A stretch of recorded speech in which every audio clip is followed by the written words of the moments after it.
Good evening, good people. How are we doing? Wow. So I must first apologize for keeping you waiting for these 4 minutes. It was not my intention, but this is show business. This is what happens in real life. So I hope you have had a wonderful Sunday evening thus far. I will cut to the chase. Welcome to Speak With Dilys. For those of you who don't know me, for those of you that are going to catch us on the replay, I will do a quick intro of who I am. My name is Dilys.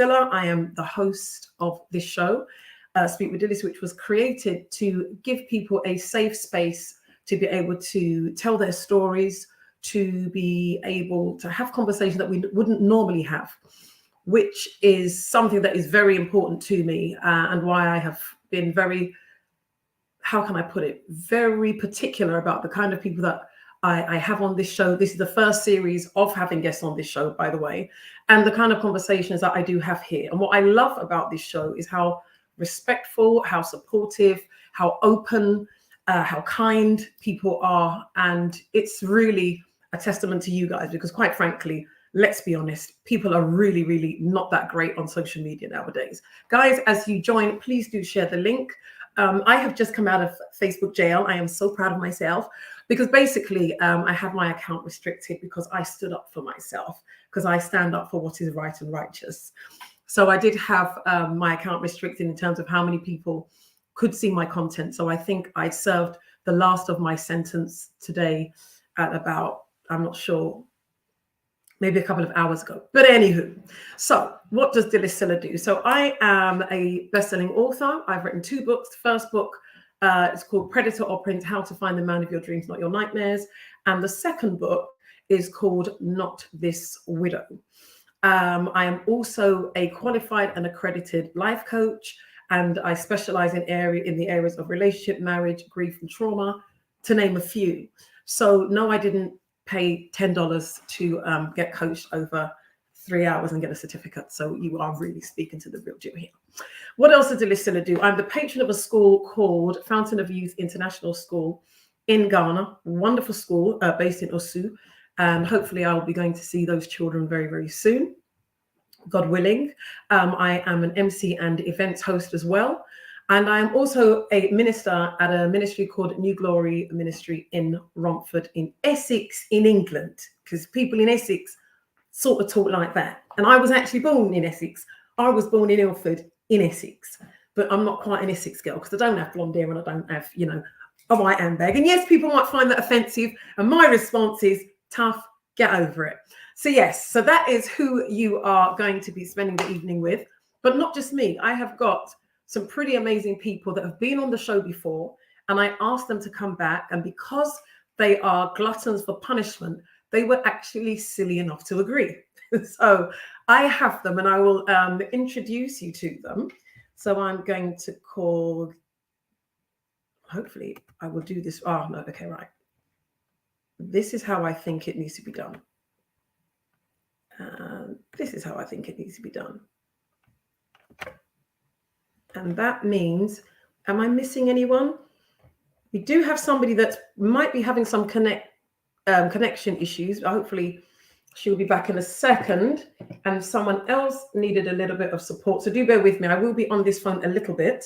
And that will only be because I need to check a couple of things. So welcome those of you that have joined. This is going to be one nice big party. This is the last in the series of Speak With Dilys for series 6.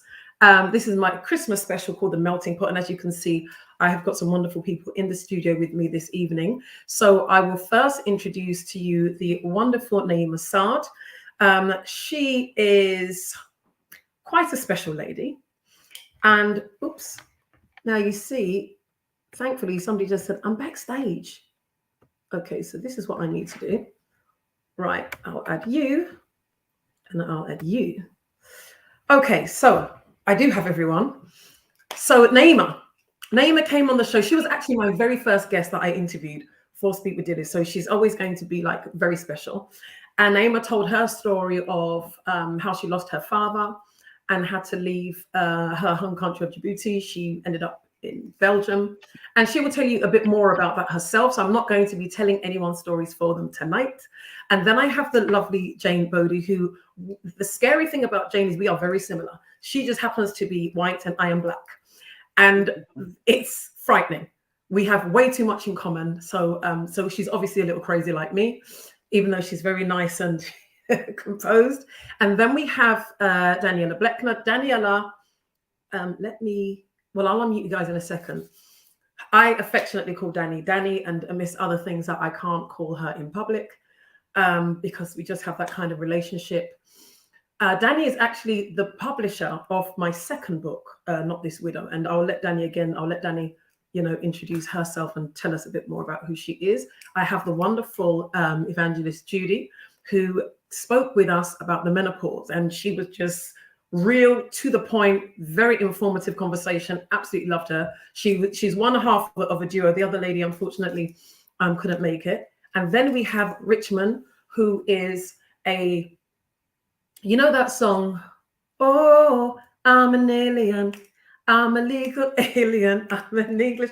Well, he's a Ghanaian, he's a legal Ghanaian, he's a Ghanaian in New York, or wherever it is you are. You're not in New York, actually, but you kind of get my drift. So basically, he went from Ghana to America. He's a police officer. He also is a fitness freak and punishes people to get them into shape. He has threatened me before, but I'm not having none of it. I will stick to my respectable walking, and I will lose my extra pounds that way. So yes, I have these wonderful people with me tonight. We're going to have a great conversation. I will come back to you guys in just a second. Let me just greet those that have joined us. What is my computer doing? Okie dokie. Right, it's doing some funny stuff. Okay, let me just put you on mute. So Anita, thank you very much for joining. It's so nice to see you. The Glamorous, how are you, my darling? Shirley Ann, thank you for being on here from Monroe. Richmond, who is here.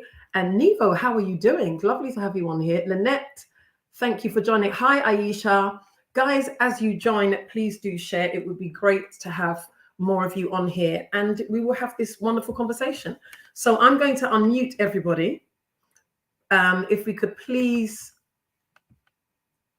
stay by our cameras so that we can see you. Let me just unmute your mic, or if you I think you can unmute your own mics, I think. How is everyone? Hello. Good day. Hey, is everybody's mic working? Yes, can you hear me? I think so. Yes, I can hear. Yes, I can hear you. I love your accent. It's so cool. I try. Yours is better. You know, it's going to be one of these evenings, right? I clearly see that. How are you doing, Danny? I'm good, thanks. How you doing? I'm great. I mean, you can tell I am just running on adrenaline because girlfriend has had no sleep. But that's, sometimes it's like that. Once I come off here, believe you me, the TLC, will start. Judy, how are you doing? Good. I know you're in Kenya at the moment. Yeah. You good? Excellent. Yeah, good. And Thank Jane, God. absolutely. Always. And Jane, how are you doing? Good. Glad to be back. You good? Yeah. Excellent. Yeah, it's really lovely to have you guys back. I just thought, it would be nice to do something different. As I said, Series 6 is the first time that I've had guests on the show. It's normally just me, doing this monologue and, teaching in all intents and purposes. And I just thought it would be nice to have a different, flavor. And the show has evolved and it changed in so many different ways. I have some ideas of what Series 7 might look like if there is a Series 7. But I thought it would be lovely to hear your stories, those that didn't manage to catch the episodes that you guys were on. So please, Naima, tell us who you are and how you came about being on the show. Hi, everyone. Thank you for having me again. It's a pleasure to be back. Pleasure having you. So I'm the first guest of this season. I spoke with Dilys, actually met her through Facebook as well. it was by commenting on a topic that apparently both called us, and I sent her a message afterwards. And after that message, I looked through her page, and basically, yeah, we've been talking ever since, and that's how I came upon her show. So you actually tell that story better than I do, but that's basically how we met. Well, yeah. I mean, it was lovely because when you messaged me and you asked me certain questions, and I thought you're so interesting that it would be great for you to come and tell your story. And at the time, I mean, I had some other people in mind, but I thought I would love to kick off with you because there were so many different elements to what it was that you were sharing. You spoke about grief. You spoke about having to, run away from your home country because of, the fact that your whole life was being turned upside down because of money, Greed. You falling ill, having a child. And it was just so interesting, but more so hearing how resilient you were.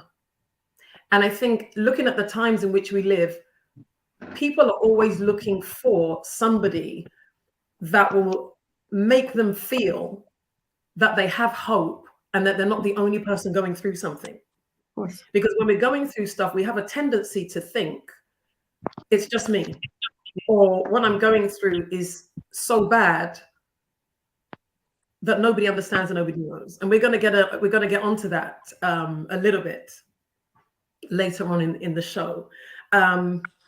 Yeah, so it was great talking to you. And I remember reading a lot of the comments that day, and people were just blown away at how resilient you were and how smart you were in being able to come out of your country, end up where you ended up, and thrive. And yes, it's had its issues, and I will leave you later on to talk about what the emotional and mental health journey has been for you, and we can touch on that as well. And then, so I'm going to go that way. And then we have the lovely Jane. Hello. Now, Jane, I think you tell your story better than I tell it. Really? So you tell me the part of your life story that you want to share. Yeah. And yeah. Shall I mention how we met again? It's the same on Facebook. Yeah, you can. Yeah. I think you're just hunting us down on Facebook. It's cool. Yeah. I am. Like the Grim Reaper of Facebook. Yeah. So yeah, we met on commenting again. I made a comment and you jumped in, and yeah, it went on from there. And then we started chatting, and then I think I watched one of your shows, and then the subject matter I found quite interesting, and I think I commented on it. Anyway, so yeah, I wrote a book about my life. And the traumatic childhood that I suffered, and overcoming that, and also about my work in that kind of setting, so in mental health and child protection and things like that. So that's what we spoke about when and also about the signs. We spoke about the signs of child abuse when I came on the show. Yeah. So I think that's something that's really important to get out there, and that's what we did. Yeah. I mean, I loved the show, and I loved the fact that people felt safe enough to disclose on a public forum. It was touching. I mean, I had people message me afterwards saying how much of an inspiration you were. And it was lovely to see the success stories, because oftentimes when it comes to trauma that we face in our childhood, people get stuck there. They really get stuck. And it's very difficult to get somebody to be unstuck, because you can't do that on your own. That person has got to want to be better. But at the same time, it's hard to let go. It's hard to forgive. Yeah. And in the absence of forgiveness, you're stuck in that place. So yeah, it was deep. It was really excellent. So yeah. Hopefully thank you for people took something away from it, and they did. Help some people. Oh, they did. And even what we spoke about privately, it did, most certainly. It was brilliant. My girl Danny, how are you? I'm good, thank you. Danny, how did we actually meet? Pardon? How did we actually meet? I can't I remember. think trying to figure out. I don't feel like I've known you for ages, but I think I do know actually. It was I think it was a Lift Effects event. Do you remember that one where about 100 people got an award? Ah, yes, yes, That's like yes. 20, was it 2015? 20? No, No, it was earlier than that. Streams. So about 2013, maybe 2014, around Yes. then. Wow, you're absolutely right. Sorry, I've got to have my blanket because it's then, cold. I love that blanket. And then I think we met like that was the first event, and then we bumped into each other again at a couple more. I think it was a women's event, wasn't it? Which I hated. The worst £300. Oh, I'm going to say it. The worst £300 membership I've ever paid for in my entire life. Oh, wow. I didn't get that far as being a member, but I did the first day, the breakfast meet, and obviously I met yourself and some other amazing women, but I didn't join. That was as far as it went. We should not mention, but it was awful. Oh dear. Yeah. It's a lot of story. But we and then we obviously became friends, and I published a book, and hopefully there'll be more as well. Oh, there will be more. I mean, everybody who has ever seen, any interaction between Danny and I, it's been long-standing, and I always speak very highly of Danny because of the support that she gave me when I was publishing my book. And it was more than just a publisher. I published 2 books. The first publishers, I would not recommend them to anybody. With Danny, it was very personal. I'm just a very honest person. If somebody does a great job, I will be the first to say they did a great job. But, unfortunately, they didn't do a great job. But Danny did. And we have been, and I think it's about integrity, that whatever it is that we do in life, make sure that you do it with some integrity and show that compassion and that level of decency and professionalism, and your work will speak for you. Do you know what I mean? But it was just unfortunate that things turned out the way it did then. But yes, Danny's been great. And actually, Naima, Danny's the person I was speaking to you about. Danny, Naima is the person I was speaking to you about. Oh, hello. So she's your girl. Tell her to give you a discount. Come to me. Family discount. We can start with a free 30-minute consultation. Yeah, so feel free. I think I did say, and I have been saying to people that, and you're in safe hands, and you're, like myself, your story is very personal and very sensitive, and I couldn't recommend anyone higher. My girl, Evangelist Judy, how are you doing? Are you having some problems with your Wi-Fi? Can you hear me, Judy? I can't. One of the lights went out. The joys of being in Africa. No. I mean, there's nobody normally in this house. I mean, my room. So I don't know. Just I'm trying to find out because it's so dark. But I don't want to disturb my mom because she's asleep.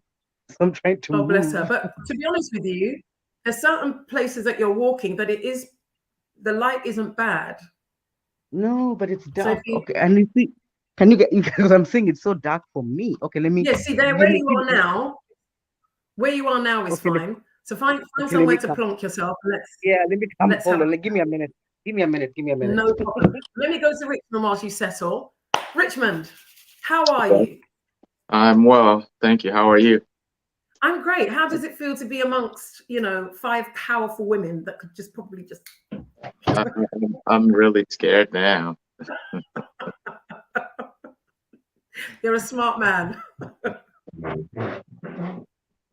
So yes, you reminded me how we met. There was actually something to do with I think child pornography, right? And we had a conversation about that, and we've been friends ever since. It's been quite a long time, actually. Yes. That's how we came about. I think that video that went viral, and I did a video about it, and you did as well. And I think I don't know who reached out, but somehow we got connected on Facebook and been friends since. I think. Well, I seem to be the person that likes reaching out to people, so it was probably me. And it was probably the accent. I love American accents, like I really do. I know some people don't, but I like American accents. I think they can be quite, when they're,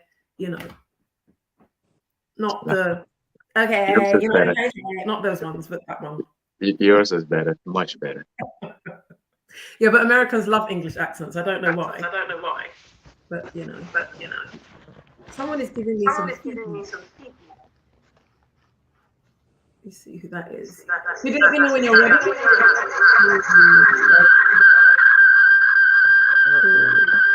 Maybe I think you need to mute your mic.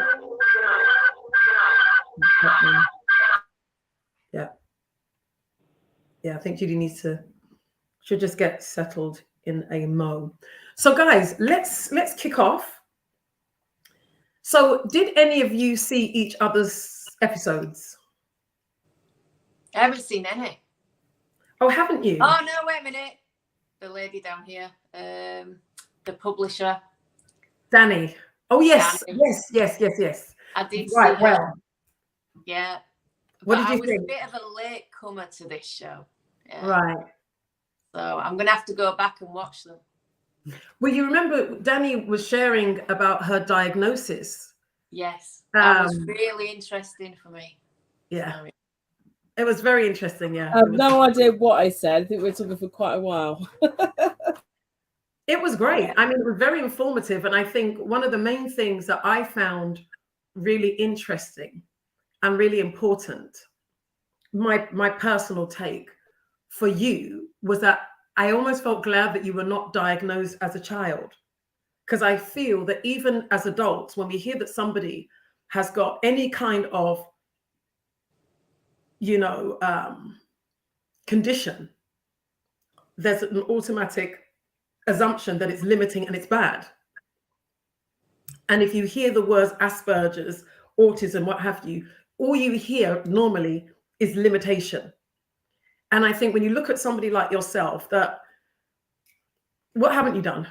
You recently set up a whole bookshop online on your own. I mean, really, who does that? And I'm just not convinced that if you had been labeled as a child, even in school, especially being a woman of color, that you would have been accommodated as well. That's just my personal. I think it depends on people's understanding of what autism is, because it's such a huge spectrum. I'm still learning more and more all the time. And it very much depends on the individual, and it depends on what assistance is available to you. Obviously, I'm a teacher as well, so I work with young people. I work with young people who are on the autistic spectrum. And if you're at a good school where the needs are understood, then it's great. And it's great for the child to also know, because they're able to express a lot of the times, not always, what it is they need and how they need to be, communicated with. So, I mean, for me, it swings and roundabouts. I mean, the positive thing about being diagnosed was that I kind of knew anyway. And I learned through working with young people. I was like, I recognize you. I understand how you think. I understand why you're doing what you do. And I just found, these children are the ones that sort of gravitated towards me. But I think when you're younger, because there wasn't that much of an understanding about it, it's almost like, I don't want to say be literal, but I mean, it's just beaten out of you, literally. Yeah. So rather than have those labels, autism or ADHD or whatever, it was, you're messy, you're awkward, you're clumsy, you're difficult. So it was like you're replacing feedback. There you go. the actual label or the diagnosis is replaced with often negative things as well, and you're made to feel like it's your fault and you're different and you're wrong. I feel like that, large majority of my life. But I think the beauty of probably not knowing was that there wasn't any allowances in that sense made. And so you kind of force yourself to just get on with it and do what you've got to do, really. That's it, And but this is what I mean. And I think it has worked very much to your advantage. As hard as it was, look at who you are now. And sometimes, like they say, and take it with a pinch of salt, they say, what doesn't kill you makes you stronger. I think this is probably one of the times where I could agree with that without having to, dissect it and, pick it apart. So I think that has been excellent. Can we all just mute and see if I can unmute Judy, and hopefully there won't be any feedback. So let's try this. Hi, Judy. Hi, Judy. Hi. Excellent. It's Hello. worked. Excellent. It's worked. I think. Yes. You're echoing. Yeah. Yeah. I'm echoing. I'm echoing. Oh my God. All right. Well, I'm going to speak really quickly, Judy. So you tell us who you are and what you spoke about on your show. So my name is Evangelist Judy Oyoyo. I'm Kenyan American. I'm in Kenya right now because I came for my dad's memorial, and also I'm doing. In fact, tomorrow I have a long waiting for me to feed them and give them sanitary pads and adult diapers and food. It's very humbling, but this is something I've been doing for the last 12 years, where I ship equipment, medical equipment, and sanitation needs to the needy demographics in Kenya, primarily in the slum area, which is something that I love to do. But I learned my purpose when I broke my neck in Atlanta 18 years ago, and before that I didn't know, but it gives me great joy of doing that. But what I spoke about during my show mid-October was about at the time I was in Kenya actually when I learned I was pre-menopausal. That was 3 years ago, and I didn't know what it was. It's only I bled for like 5 months, and I thought I was dying. But at the time, I thought I'm pregnant, and my husband and I were very excited. But it turned ugly, where he didn't want to get intimate with me and wanted to invite another woman into our marriage, and accusing me of not wanting to have sex with him. So that's what I touched on, and I impressed on the men that it is very important when your wife is going through something psychologically, mentally draining, and emotionally, physically, matrimonially, sexually, you have to be there for her, because it's not her doing, it's the body. Her body is going through a change, because when you're going through something like I did, whether it's perimenopause or it's premenopause really, or menopause, you feel like you're losing a part of yourself. So it's very important for a man to make you feel as loved and assertive. So that's Excellent. What I talked about. Beautiful. Thank you, Judy. So because of the feedback, but yeah, it was an excellent show, and it was really eye-opening. And we did speak about, the signs of menopause and some of the things that we take for granted because we're just not informed. The fact that some women can go through the menopause, for as long as 14 years. And it's hell. And I don't think people realize how difficult it is to be born a woman. It is hard. There's some things that we go through that we can't escape. If you're lucky and you don't go through that experience, and it's just fortunate, but most women have a lot of symptoms, when it comes to the menopause, the hot flashes, the funny bleeding, situation, your hormones all over the place, depression and mental health issues as well. And I don't think it's spoken about enough. And one of the things that we did speak about was the fact that every other thing to do with women and, our reproductive parts and what have you is discussed, even in school. But no one really takes the time to teach and prepare women for the menopause and the impact, just like Judy was saying, the impact on her marriage, because the husband just wasn't informed. And yes, people can get informed, but generally speaking, it's not something that is as widely known about, like periods or even postnatal depression. But when it comes to the menopause, even we as women, I did not know. I was 42 years old when I found out that the menopause causes depression and anxiety, or can cause. I had no idea. All I knew was that the menopause meant you stop having your periods. I was 42, I'd had 2 children. That's what I thought. Now, you'd think at 42, I should be teaching younger women what the menopause is about. I should know enough information to say, right, I went through the menopause, or my mother went through the menopause at this age, and therefore sometimes it can be an indication of your fertility window. So if you're looking to have kids, then you need to consider that. But we don't even have that information to give our daughters.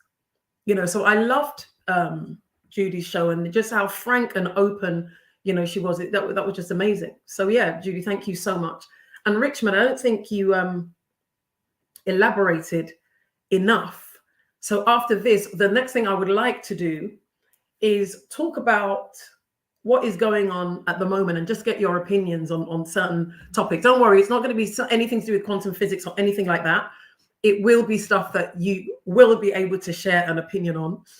So I will get to that in a minute. But Richmond, I just wanted you to touch on a bit more on the conversation that we had, because we spoke about, you know, being, you know, an African policeman in America, where the perception of the police is not great.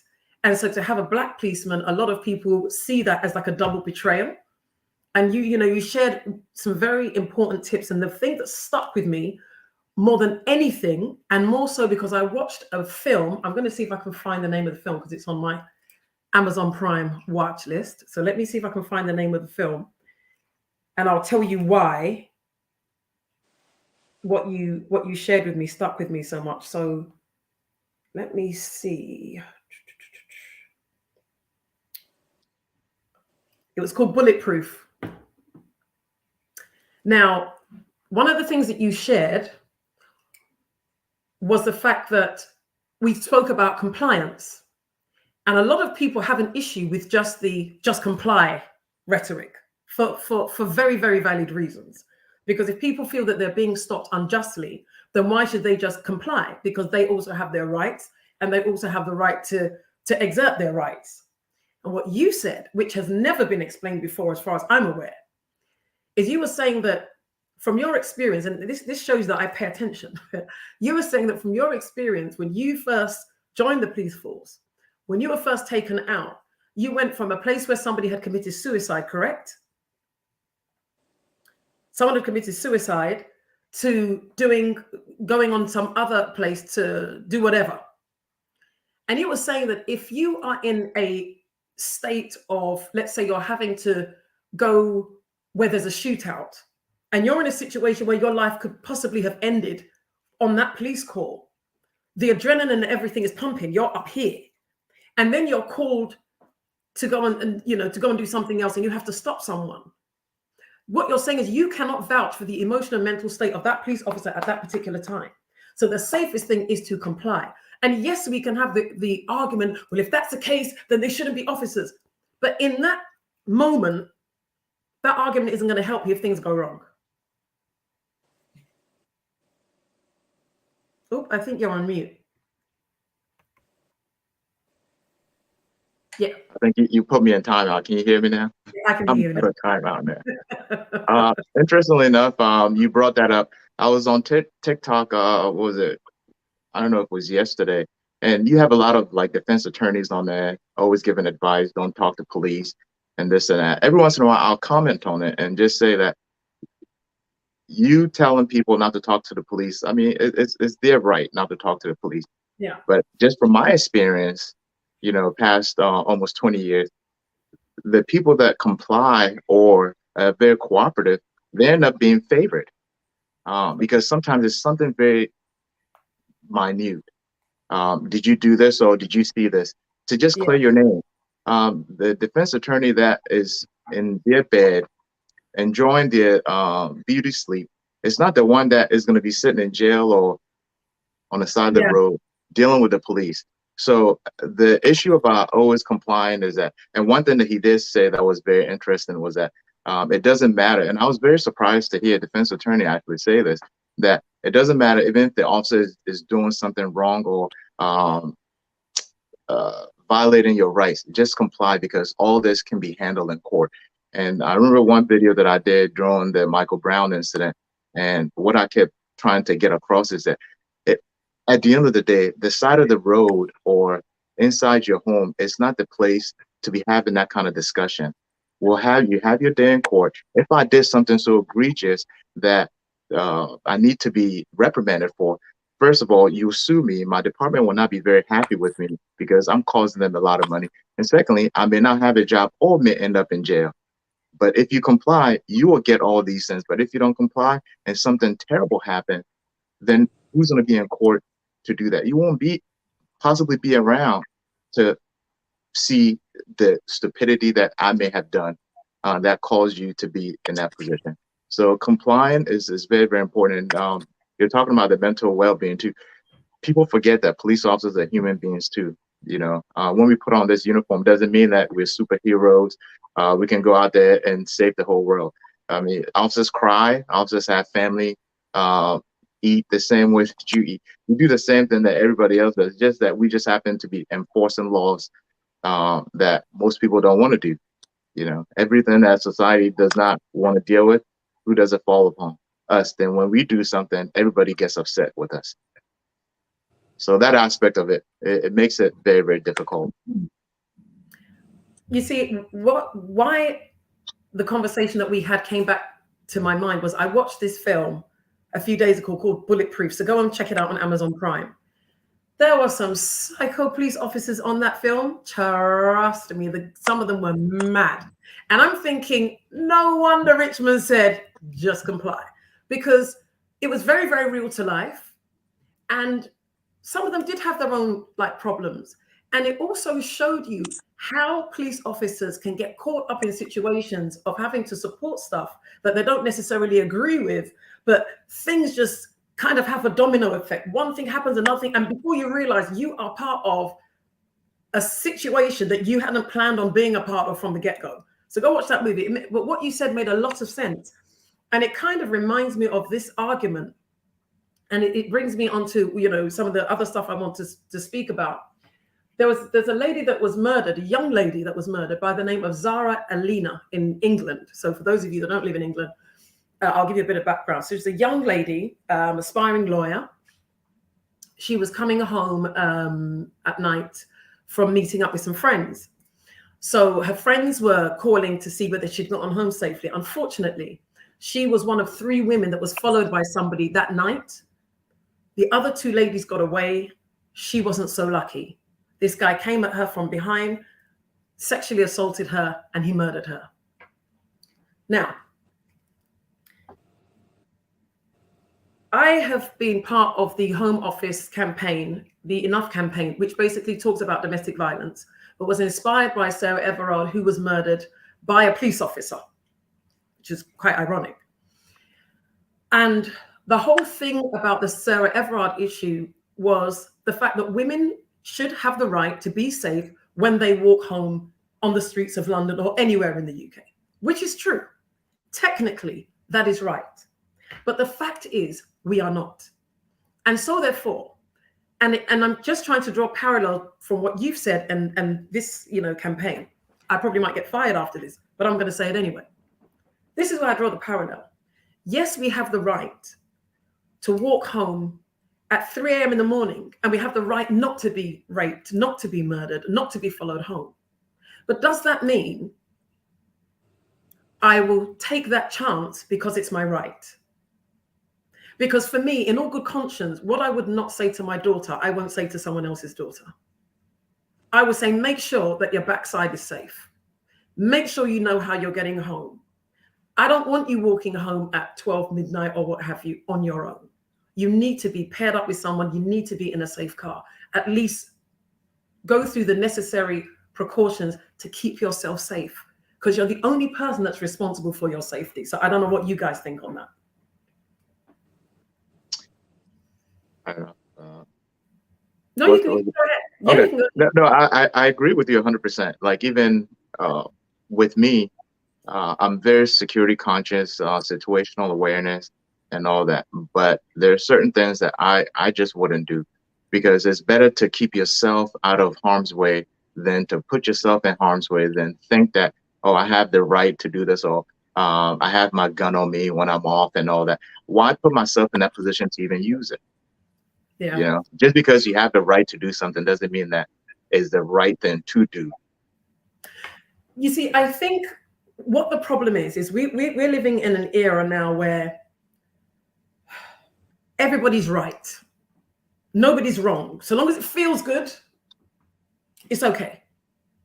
And woe betide you if you don't join the masses to have that same mindset. So it's difficult to keep it real with people, because when you do keep it real, your opinion is not the popular opinion. So I'll give you a perfect example. There is no form of clothing that can turn a man into a rapist. Clothes do not make men rapists. But what clothes has the power to do is bring you unwarranted attention or unwanted attention. The question is, are you prepared for the attention? So long as you are prepared for it and you can handle it, then that's good. But don't be naive and say, I'm wearing this. No one has the right to look at me, and therefore I'm going to wear it anyway. Sorry, Judy, I've got to mute. At 2 o'clock in the morning, walking home alone. The fact is, that scenario is not favorable to you.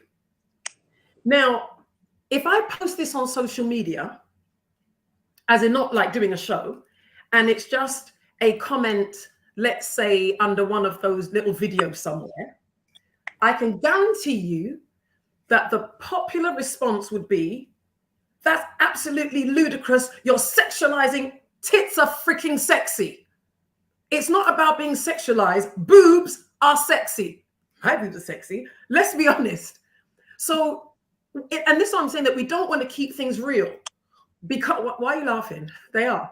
We don't want to keep things real because it's not the said thing now. And like I said, what I will not tell my daughter, or what I would tell my daughter, I will say to someone else's daughter. So I've said to my daughter, she's 5'11". She's very voluptuous. She's only 16. She's got legs for days. And I said to her that when you're coming from school, you're not allowed to wear that little skirt. You must wear leggings underneath the skirt. If I catch you with that skimpy little thing on the road, me and you will have problems. Because at 51 years of age, I am very much aware of what men are like out there. Very much aware. But that is not the popular conversation.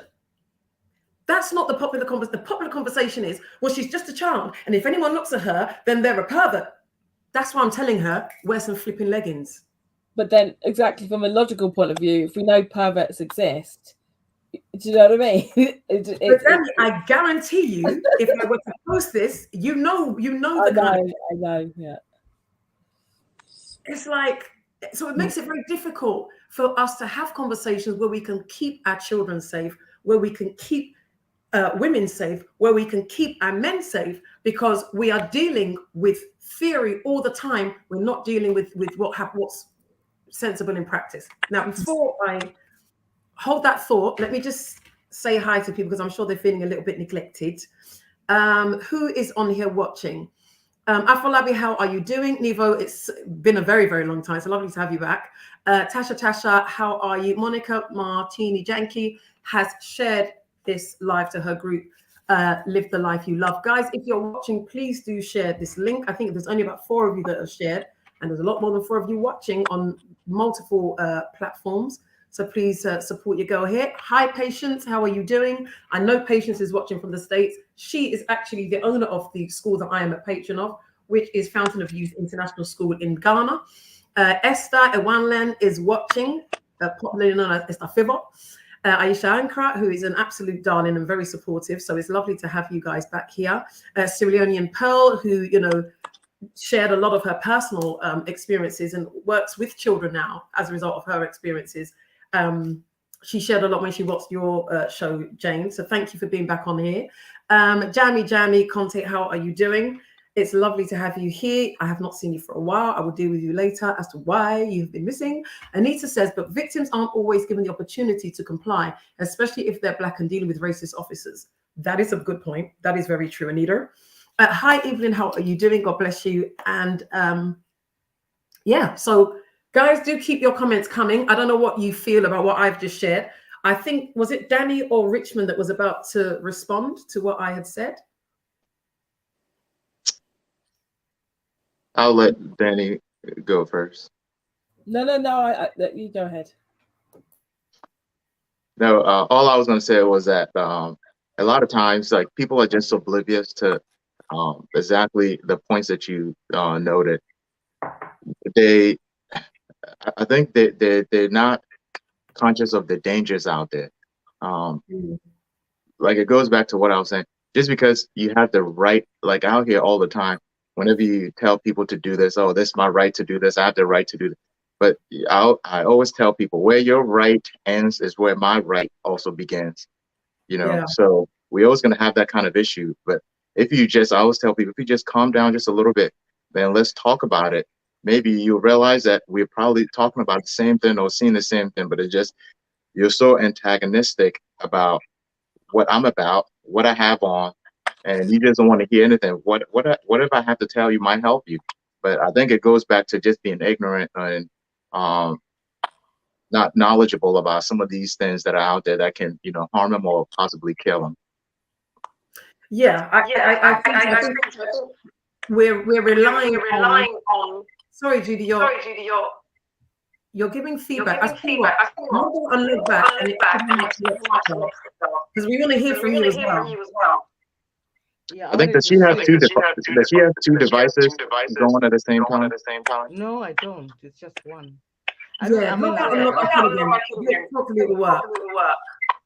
in Kenya. I mean, I don't know what it is, and it's like midnight. So, I wanted to say I like what you said. It's working. Richmond. You know, there's something called the Walmart. Walmart is a big store in America.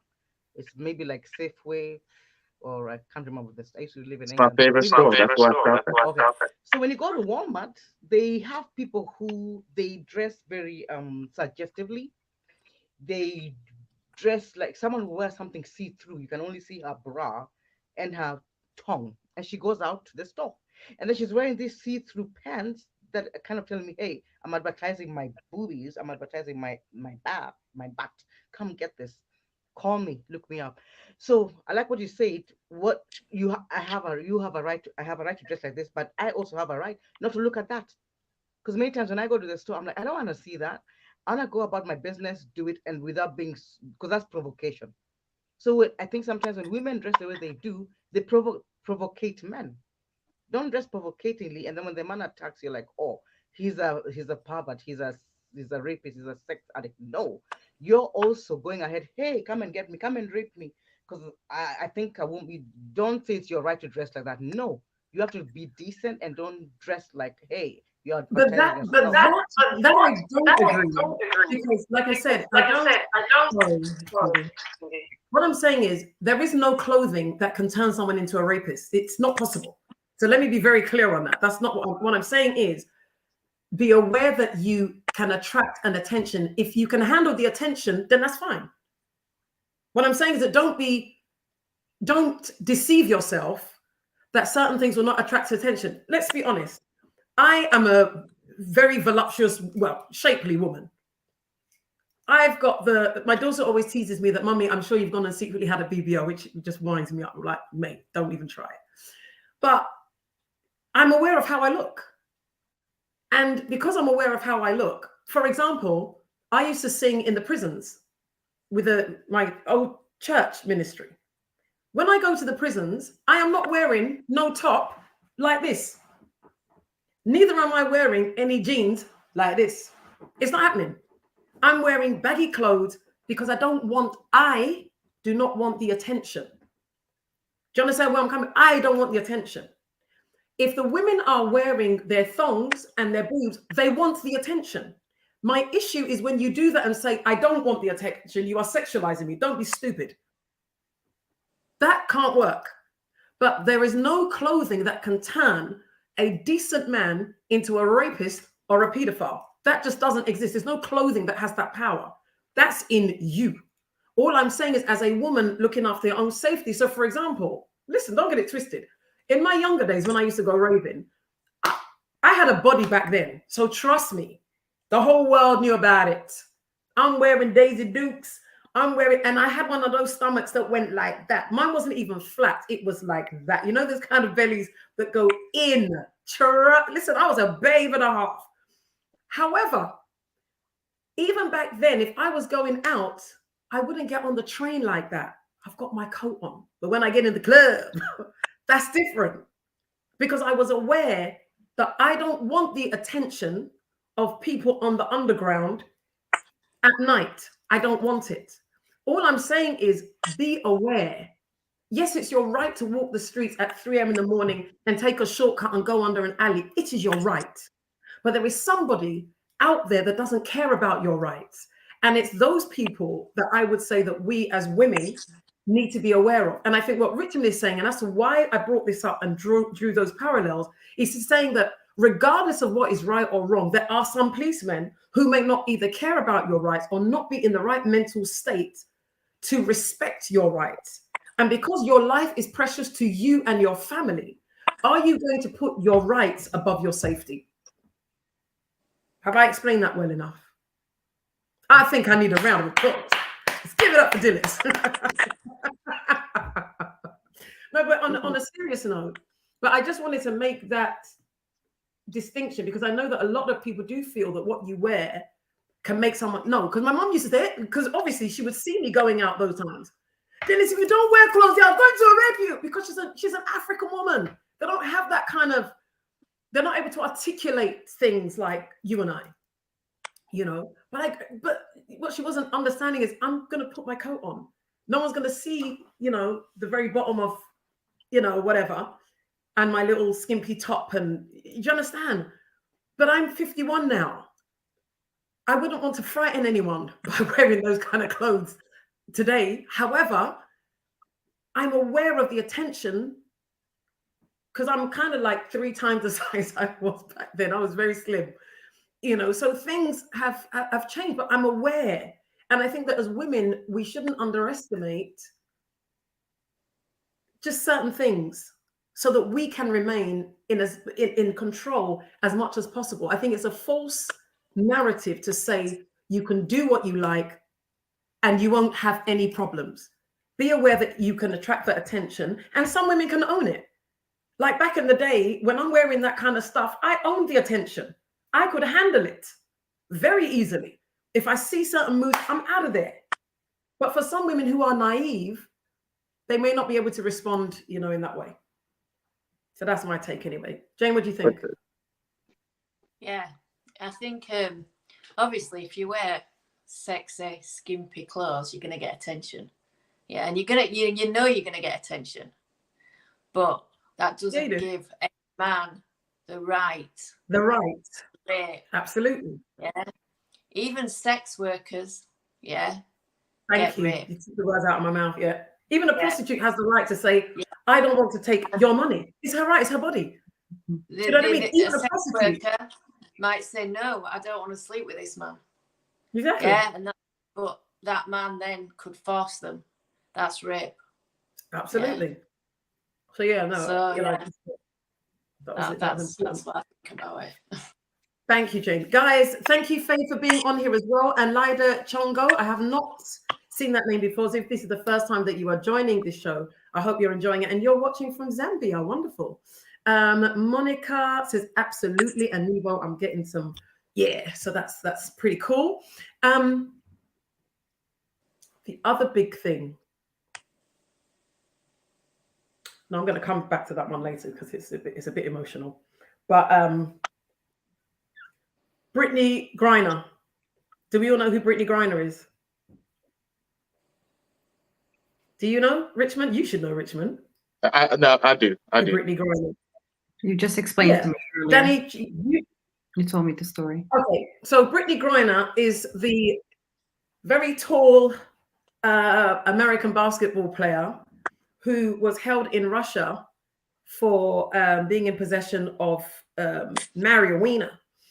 And she recently was sent back to the States because there was a swap. So they let go of some Russian guy and she went back to America.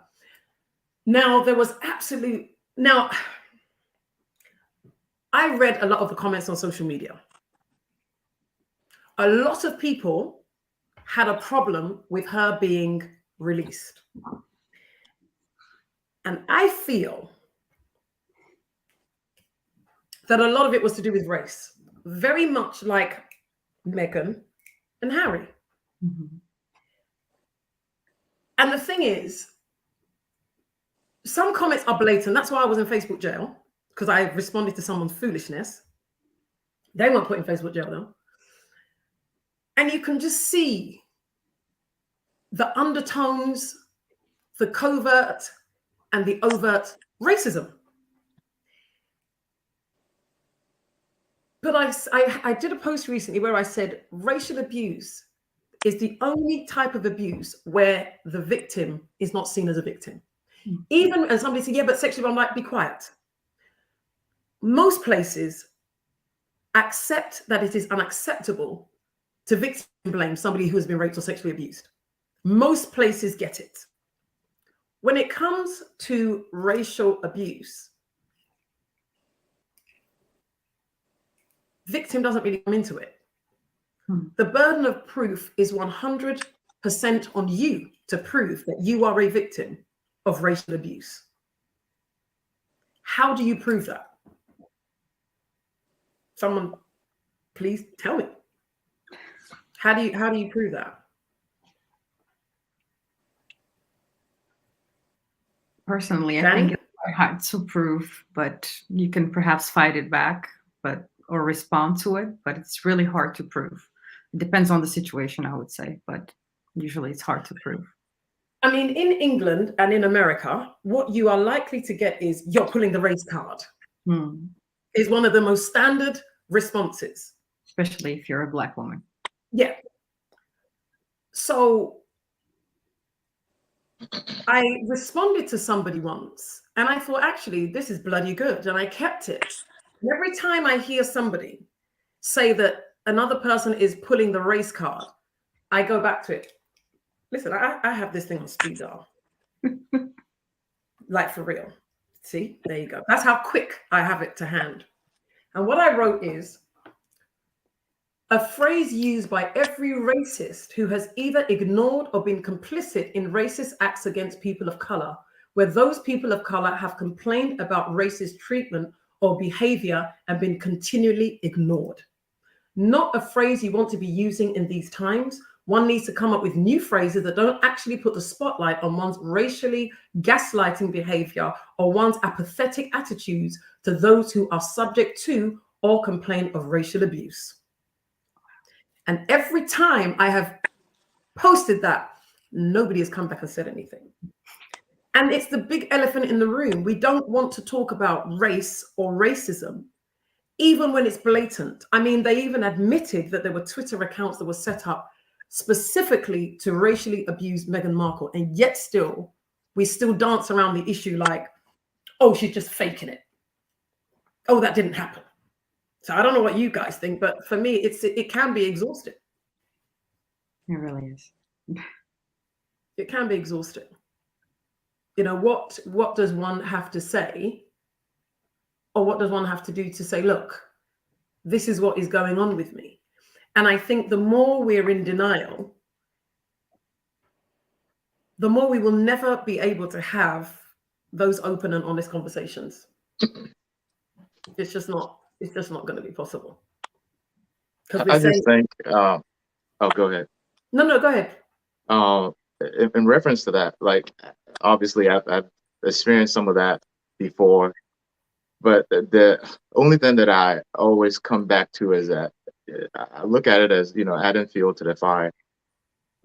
One story, when I first started the department, I would go, like, when you go to you go into a convenience store at nighttime, usually the clerk there, you know, is happy to see you because they usually get robbed and stuff like that. But when they see a police officer there, they're very happy. You know, you hang out with them, talk to them, you know, make them feel comfortable, you know, then you leave. But usually what they try to give you is, like, you know, if you want coffee or, you know, hot chocolate, whatever. I mean, I don't drink coffee, so that part doesn't apply to me. But other officers that do drink coffee, they come in there, you know, talk to them and get that. But when I'm in uniform, you know, this one, you know, incident in uniform, he was good to go. You know, talk to me, very respectful. When I was off and I went back in there, I mean, as I'm walking through there, he's just following me around. And, you know, with me, I like to play games too. So I'll just go here, pick something up, go here, drop it, you know, just kind of playing with him. But he didn't know that I knew him. He didn't know it was the same person that he's so respectful to when I'm in uniform. So like when it was time to pay, I looked at him and he looked at me. He kept looking at me kind of funny. And I was like, hey, how you doing? You know, talking to him. And that's when he caught on to it that I'm the same person that is in uniform. Right. Uniform. But the difference between me dealing with that and maybe another person dealing with it will be completely different. I just don't add fuel to the fire. I know people out there like that do that. Hey, you do that, that's your business. You know, I have some friends that always say that, hey, I hope they don't catch me at the wrong time, you know, because it's not going to end the way that I ended it. So I think all these is forever going to be there. Racism will always be around because there are people that just generally don't like other people. But I think what I can't control what somebody likes about me. What I can control is how I react to it. And I'm not going to add any fuel to the fire for them. As long as you don't violate any of my standards, you don't cross any line with me, we're good to go. But if it's just the talking, being mouthy and all that, I'm not going to add any fuel to the fire, because when you do, it gives them, I think, the strength and the audacity to keep saying things to you. Then they'll get under your skin before you know you're being just as stupid as they've been or as ignorant. And I don't have time for that. Well, it depends on how tough, how strong your right hook is, really, or your uppercut, quite frankly. Like I said, as long as with me, as long as the line is never crossed, you know, because you talk all kinds of nonsense to me, say all kinds of ridiculousness. That just shows how ignorant you are. As long as you don't get in my face, you don't touch me, you don't assault me, you don't do any of that stuff, and I still have my clear path to walk to my car or to wherever I'm going, we have no problem. You keep talking and just make a fool of yourself, that's your problem. But just don't, in the process of you doing that, don't violate any of my rights. Because if you do, then it will be completely different. But Richmond, let me put this to you, and I'm going to use myself as an example. I don't know if you remember that video that I did. I was in lockdown in Ghana, so that must have been in 2020, where, you see, it takes me back to that saying, sticks and stones may break my bones, but names will never hurt me. That's a lie. I was really severely triggered because I was having a conversation on social media where somebody made that comment, I don't see color. Yeah, you do. Okay, and you need to. It's one phrase I cannot stand, and I will check you if you say it. I will school you and I will educate you. So when I was trying to tell this lady who was really proud of the fact that she didn't see color, and I was saying to her that you need to see color, because not to see color means you don't see me. It means you don't see my difference. You don't see my culture. You don't see my traditions. You don't see my values. I am different from you. And there's nothing wrong with that.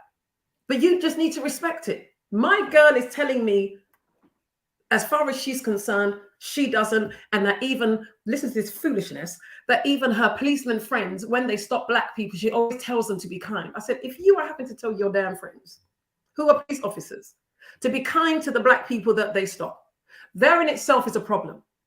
Her response to me was, I was the one white girl that was trying to stick up for you. Who told the woman to say that? Oh my God. I dealt with her, you see. I took her to school and she graduated.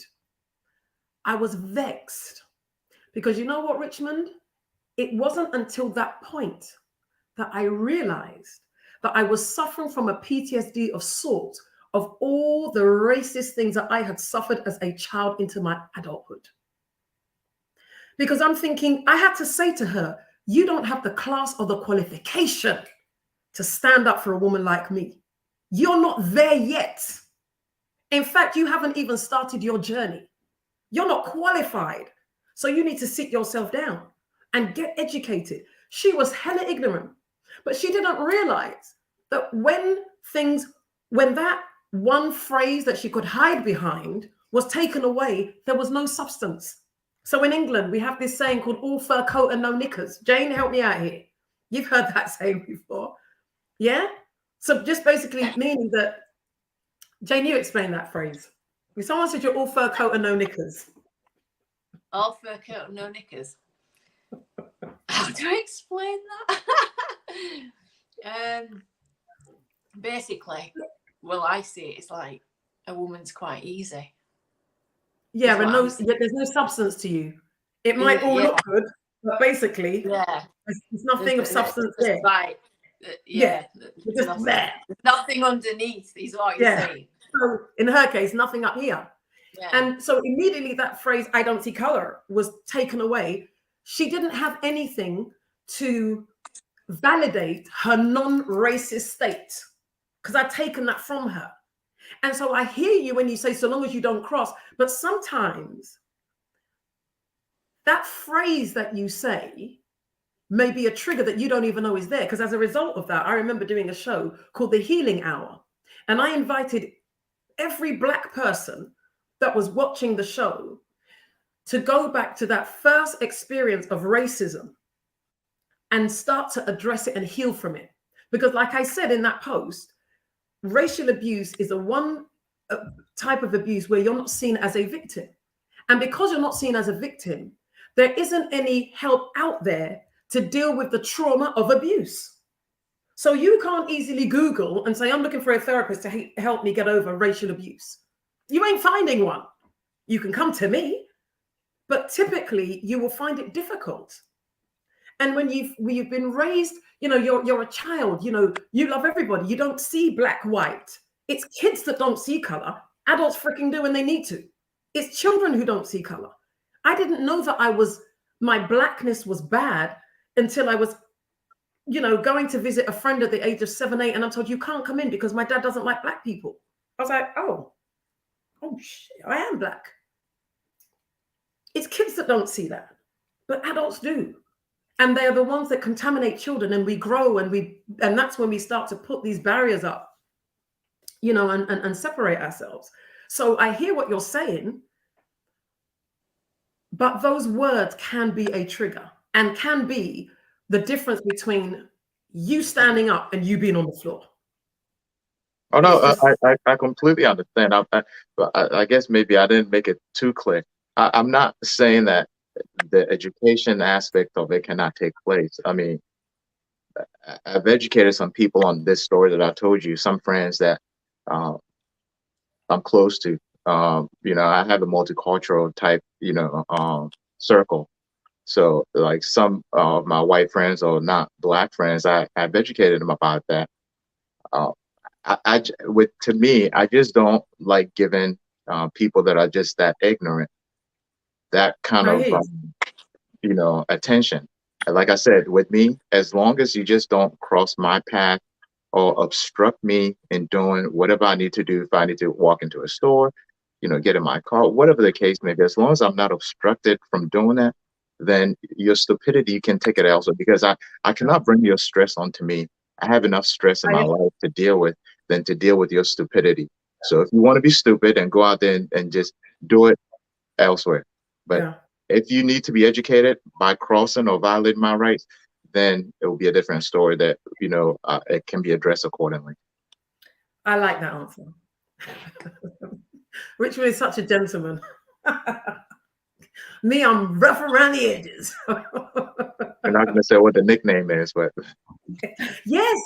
Oh, yes, because his nickname is Richmond Rough Daddy. Now, I have asked what the Rough Daddy means, but he don't want to tell me.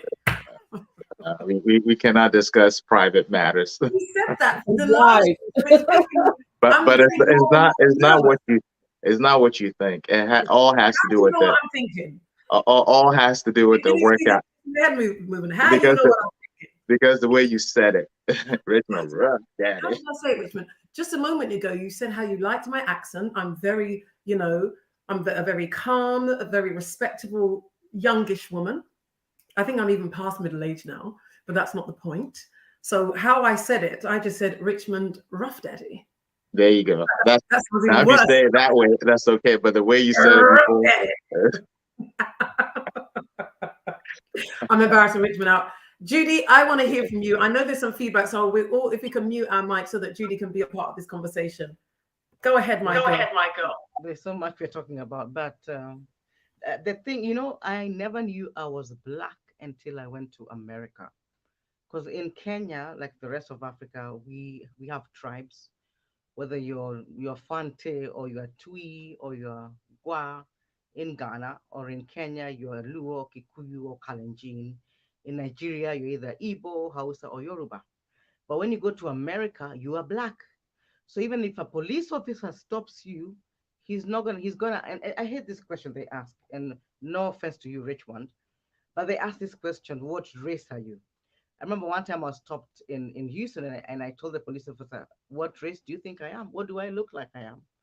I said, I don't know what I am. What do you think I am? Because in fact, whenever they say black, I don't say black, I put other, because I'm African. And already Africans we don't consider ourselves as being black in America because we come from the African background. Because when we are in Africa, we don't go by black or white, we go by your tribe.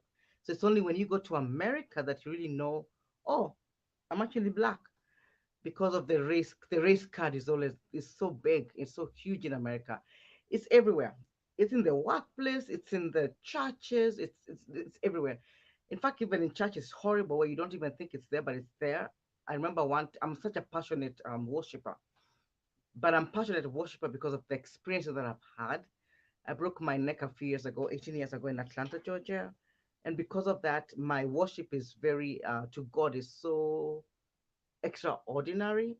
And it's loud, not because I'm showing up, but it's loud because of that's far God has brought me. Remember one time I was worshiping in Dallas. Then this white dude came and told me, Judy, and we know the way you worship like that because you're African. I said, what did you say? I said, I'll have you know, I don't worship the way I worship because I'm African. I worship the way I worship because of what God has done for me. He healed me. I could have died. I broke my C2 cervical vertebrae. I could have been one paralyzed or two dead. But God chose to keep me on this earth because He has a bigger purpose for me. But you're right.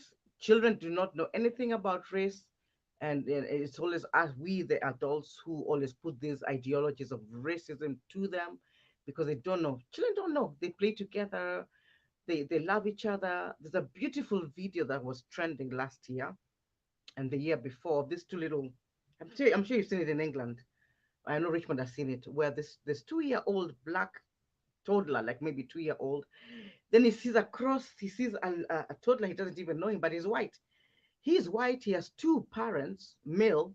One is African American, one is white, but they're his adopted parents. They are gay, and they hug each other. So that's just a perfect example of how children do not know racism. I see you, I recognize, oh, you're a child like me. Oh, and what brings us together is you and I are children, and we hug and everything. Because maybe this little child, this white child who's been adopted by these two gay parents, all he saw was these two daddies. He never saw a younger person like him. So when he sees another little person like him, then he identifies with that, and oh, I'm like, oh. So I love that because kids, they don't know anything about race. But in America, it is like in your face, and they look at you. Oh, I remember I go to two churches. So the 8:30, I go to Lakewood. When Lakewood is over, it's an African American church, American, white American. But we have people from all over. But 99.99% of the Africans in the church are Nigerians. I'm from Kenya. But I really identify with Nigerians because I am a very, like I said earlier, passionate worshiper. I love the way they pray. I love the way they love God, the way they dress. I'm all about color. So when I'm done with that, I go to the Nigerian church, which is like 6 minutes from my house, because I want that prayer, because there are many things that have to be broken. There's deliverance, the healing, because in the American church, they don't do that. But in the African Nigerian church, they are so big on prayer and deliverance prayer and worship, just like Lakewood Joel Austin's church. But my point in saying this is that they were telling me, oh, Judy, I just love the way you wear. Even now, if you look at me, I'm wearing if you can see, I know it's dark, my African jewelry, if you can see, my earrings. But I wear these because it promotes who I am. I'm Kenyan. I sell them and I advertise. I believe if you're selling something, wear it. If you like to bake, eat your cakes. If you like to, you're a fashion designer, wear your clothes. So that's me. That's why I wear them. But also to kind of remind myself of where I'm from, and I like to advertise Kenya like that. So America is a melting pot, yes, but this is a long way to where we are one, and it says one nation under God. something nation under God. No, we are also different, and then it's in your face, whether you're working, whether you're going to church, whether you're in school, it's right there in your face. But I like the fact that I love it because we come together, and together we do something beautiful. Just like here, I'm looking at all of us, we're all from different places. I'm seeing black, white, I'm seeing Muslim, I think, I'm seeing Christian. I can look at you and I can tell, but I love it because when we die, and I'm seeing alien. people from all over. It's not gonna be just Ghanaians or just Kenyans. I always tell people I cannot leave Kenya all the way to go to America and go to a Kenyan church. I don't do Kenyan churches. I go when they have something, I will support them. But I left Africa to go to America to mingle, because America is a beautiful place. It's a melting pot. So let's enjoy this earth. Let's enjoy each other, and because every person has something unique and something that they can give, that we take from each other and do something together. Beautiful. Thank you so much. Just reminds me of that song when she said mingle, and I kind of went and looked at this to me showing my age. Do you remember that song? 'Cause I'm young, free, and single, and I just want to mingle with you, lady. Do you remember it? Richmond, don't lie. You know you're on your own there. Danny, have you heard that song? I want to support you, but I'm sorry. I've heard I'm single, get ready to mingle, but I haven't heard that. Well, I know that Naima is a baby, unless you're one of those old school. I'm disappointed. Guys, right, I'm going to just log you all off because you're of no use to me whatsoever. But can I just address the evangelist real quick about a comment that she made? Yes. About officers asking for, I guess, the race. I don't know if it was a traffic stop that you're involved in, but with all the police reforms going on, mostly in a lot of the states in the U.S. now, we're required to ask that. The state takes like the data of people we're stopping, so they can't say that we're stopping all blacks or we're stopping all white. So we have to ask for that. So I just want to make that correction. It's not that we just walk up to people and like, hey, what race are you for this? What was that? I was going to say something really inappropriate, but I won't. I forget that I'm not speaking to Danny privately in her inbox. Yeah, so I just wanted to make that clear. No, that's great, and I guess that would make sense because it's to gather data and information, but again, it's also about information. So people need to be told we're taking this information because. Do you understand? And when you give people information, then they're more likely to be compliant. Let me just read some comments on here. Evan says, I remember that song. Thank you. People, all they know is Spice Girls. Evan goes, I remember that song. I used to dance to it when I was going for Super Soul Night at Carnival in Nairobi, Kenya. So, Judy, in Nairobi, Kenya, you have a mate. There you go. Anita says, absolutely know it. Thank you, Anita. Should have been on this freaking show. I said this a lot. Evie says, great voice, Dilys. Thank you so much. Thank you for being on the show. Hetty says, I think children now, children know they are different, but they have the sense to know they are all human, unlike their ignorant adult counterparts. I guess so.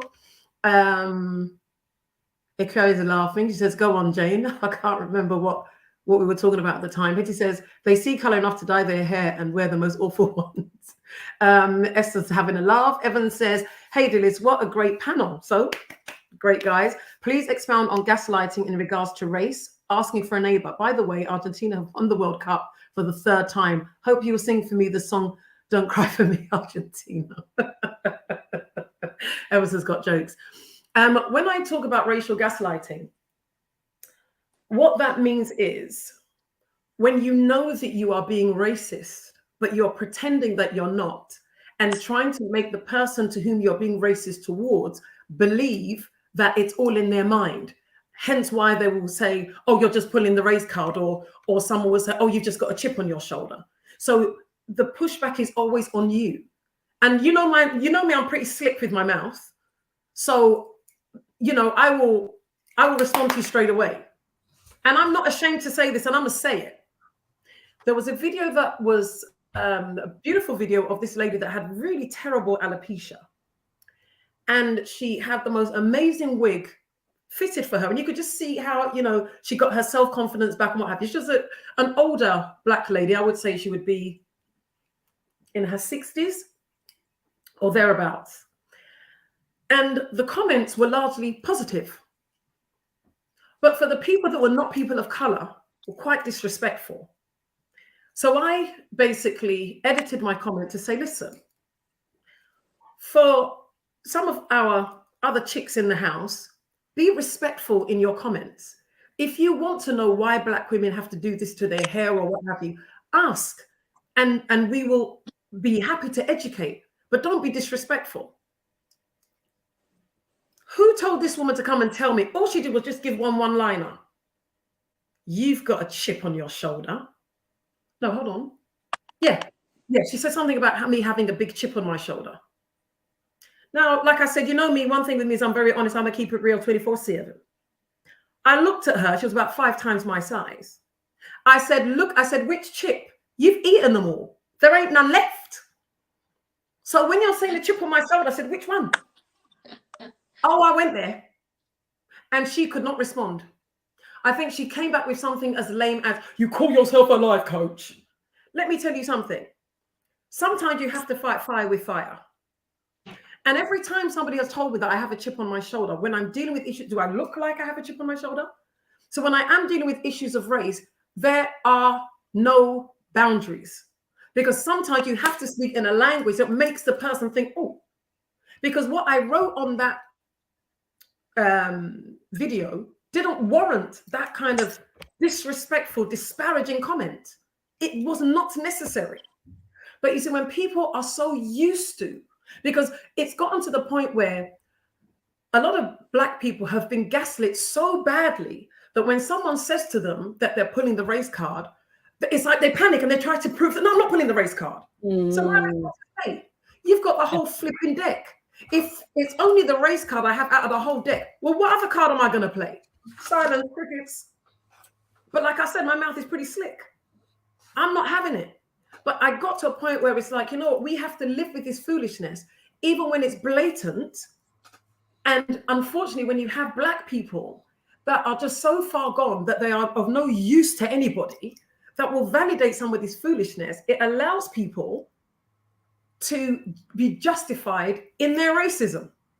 So, for example, the lady who was in Buckingham Palace not too long ago, that caused, you know, where this incident caused this big thing, you have to understand that as a Black person, a lot of times you'll have people that will come and touch your hair. Don't touch me. Because it's, you know, it's really fuzzy and don't touch me. And there's the whole thing of what is appropriate and what's not appropriate. And you see, one of the most difficult things to prove when it comes to racism is the racism that is subtle. And that's why when I've spoken about racism, I've always said, Africans, don't put your mouth in it. Don't, just don't, because you're not going to be helpful, because you don't get it at all. You've not experienced it, you don't get it. So I think when we talk about racial gaslighting, it's just essentially making you feel that you are the one with the problem when you know that you're not the one with the problem. And that's essentially what it is. So if Can I build on some of what you said? Because I remember that period of 2020, and I've made a conscious decision. So as Richmond said, I value my sanity, I value my mental health, I value my mental well-being. So when I see the keyboard warriors are the worst, I just do not engage anymore. I used to spend so much time, you know, constructing elaborate messages, trying to educate. If you don't get it, you don't get it, you know. Is Danny frozen? Was that me? You're back now, babe. Oh, did you hear any of what I was saying? Yes, I did. Stop at that part of it. If you don't get it, you don't get it. That's where they froze. Oh, right, okay.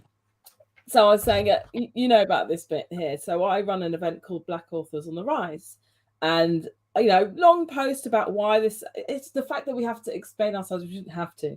So it's for authors. I publish authors from people from all over the world, right? All over the world, different faiths, ages, backgrounds, races, religions. This particular event was called Black Authors on the Rise, celebrating Black authors. Why? Because there's a significant drop since 2020 of authors, Black authors, by 29%. I can reel off numbers, statistics till the cows come home, but it doesn't matter.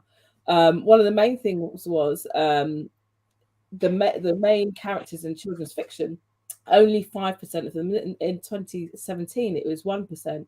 Only 5% of them, and I hate this term BAME, Black, Asian, Minority, Ethnic, because it basically says non-white, and you're lumped into one category. And so through this event, it was simply celebrating the authors of African Caribbean heritage who published a book, and it was about representation. Then I get people, well, one particular person on my page. Remember this, Dilys? I remember very well because I responded to her and she blocked me. Oh God! And it's when they try and flip it. I don't know whether it comes from a sense of like a weird subconscious misplaced guilt or what it is, but they then try and make you feel like you've done something wrong. This makes me feel so sad. Why are you separating yourselves? Isn't this reverse racism? What if I did a white authors on the rise, which you're well within your rights to do if you so wish, but is there a need for that? There's a need for this, and I've explained clearly why.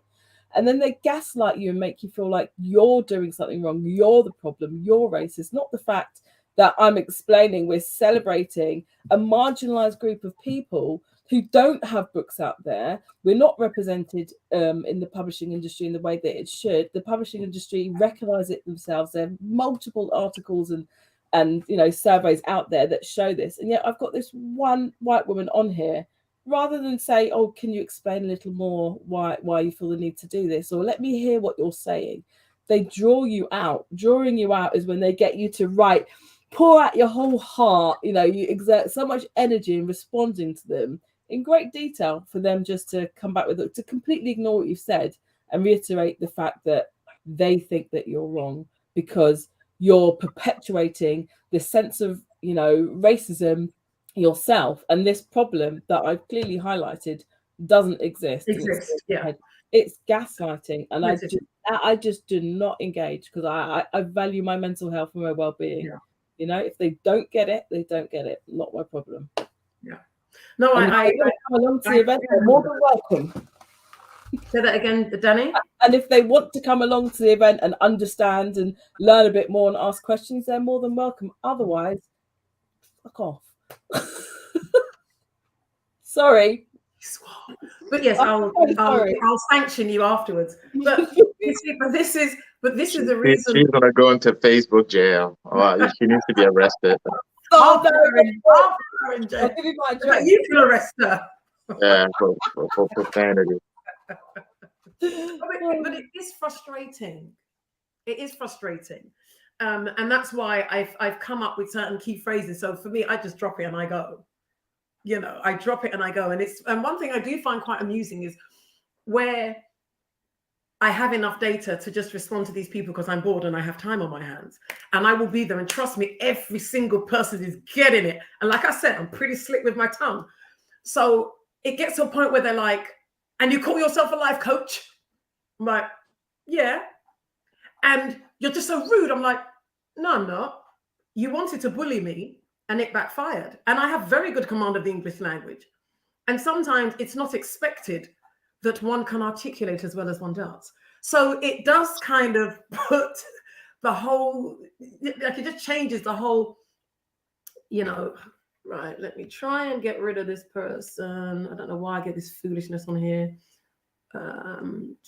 Sorry, 1 second.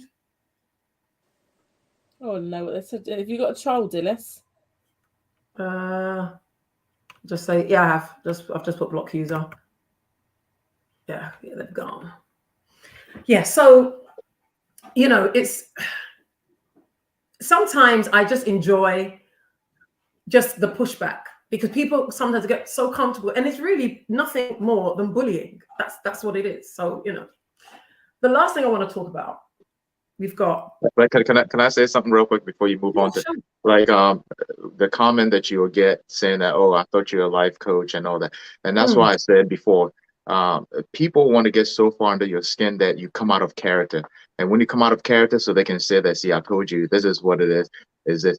And that's why I said earlier, like, that's the way I live my life. Like, if you're that foolish and that ignorant, I'm not going to waste my energy on you. Like the energy, I remember back in the days when I first got on social media, when somebody says something out of place, I'll be quick to respond, trying to explain. I quickly learned, I'm like, I don't have the energy. It's just too much.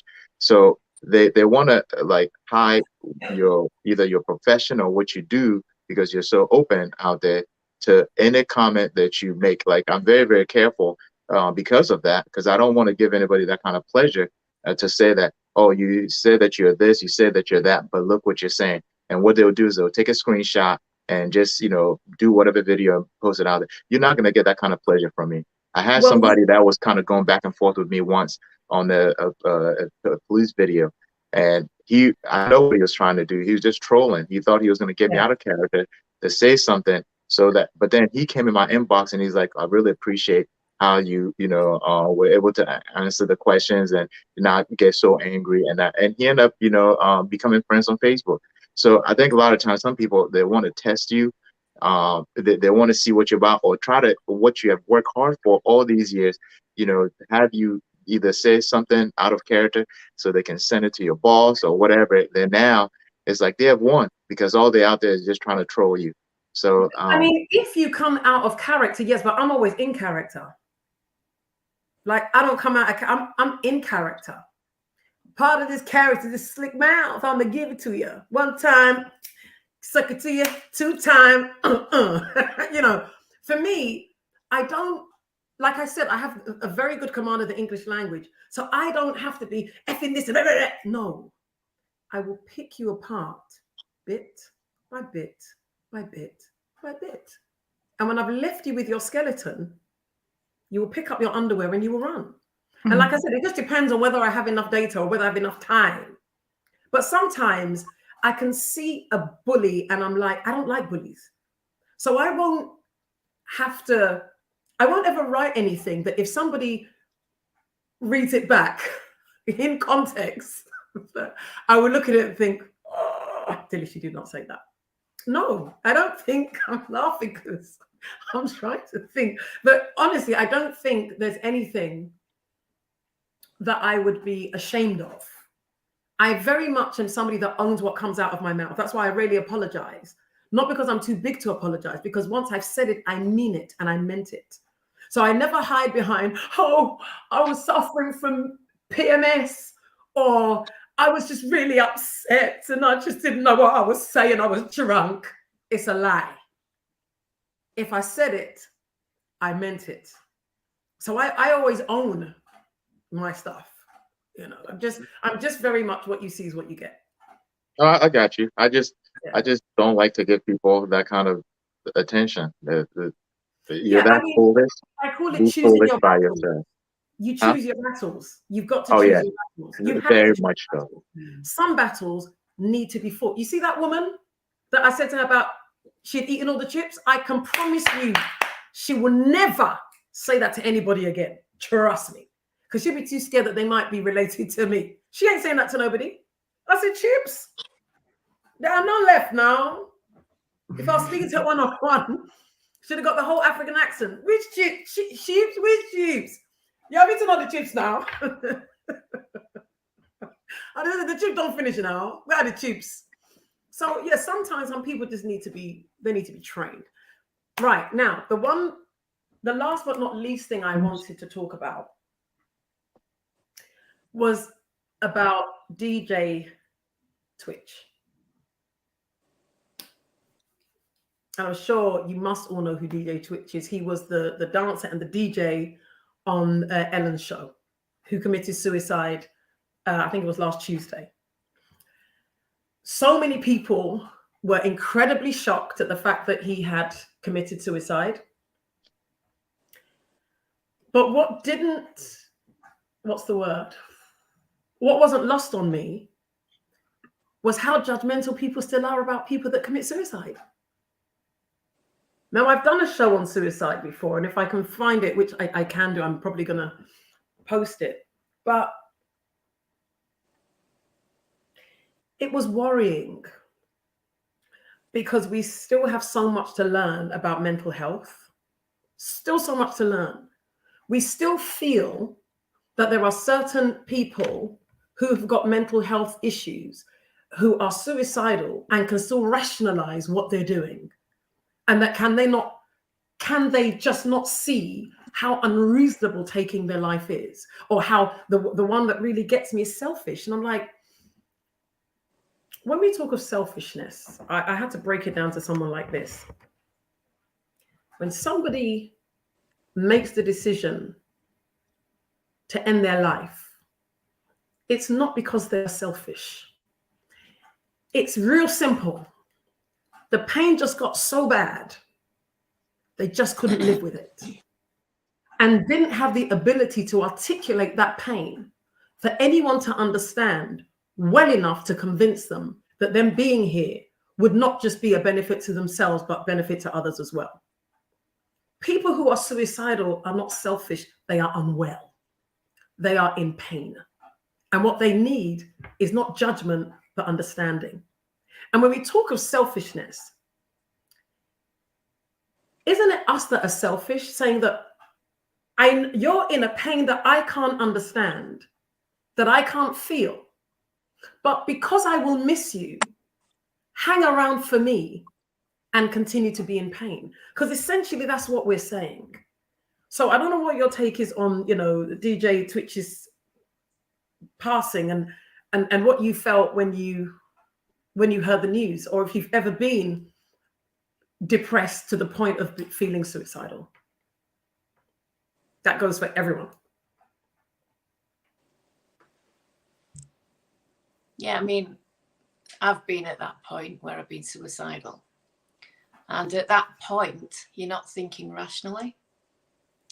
You just need an escape at that moment from that overwhelming pain and emotion, and there is no escape from it. And you just want the peace. So at that moment, you're not rational. You just want the peace. Yeah. You want an escape from it. Yeah. And I can understand why people take their lives, and you're not thinking about, people say, oh, what about your family? What about your friends? What about, the impact on them? But you're not thinking rationally because you're consumed. You're consumed with pain and emotion that you can't deal with. And when that is every day, all day, it's like being in physical pain every day, all day. That's so overwhelming, you can't take it any longer. I mean, I can relate to that. Me too. Yeah, I can relate to that. And I had a conversation with my daughter. Slightly different. But ever since we had that conversation, she's been a different child. My late husband died. It will be 4 years next month. My daughter has struggled immensely. And I sat her down about 3 months ago and I said, Isabel, your dad was this big, tall, 6'2" Mandingo man. My late husband was from Sierra Leone. Very independent, did everything himself. I think I only started tidying up this house when he fell ill. He's like my dad.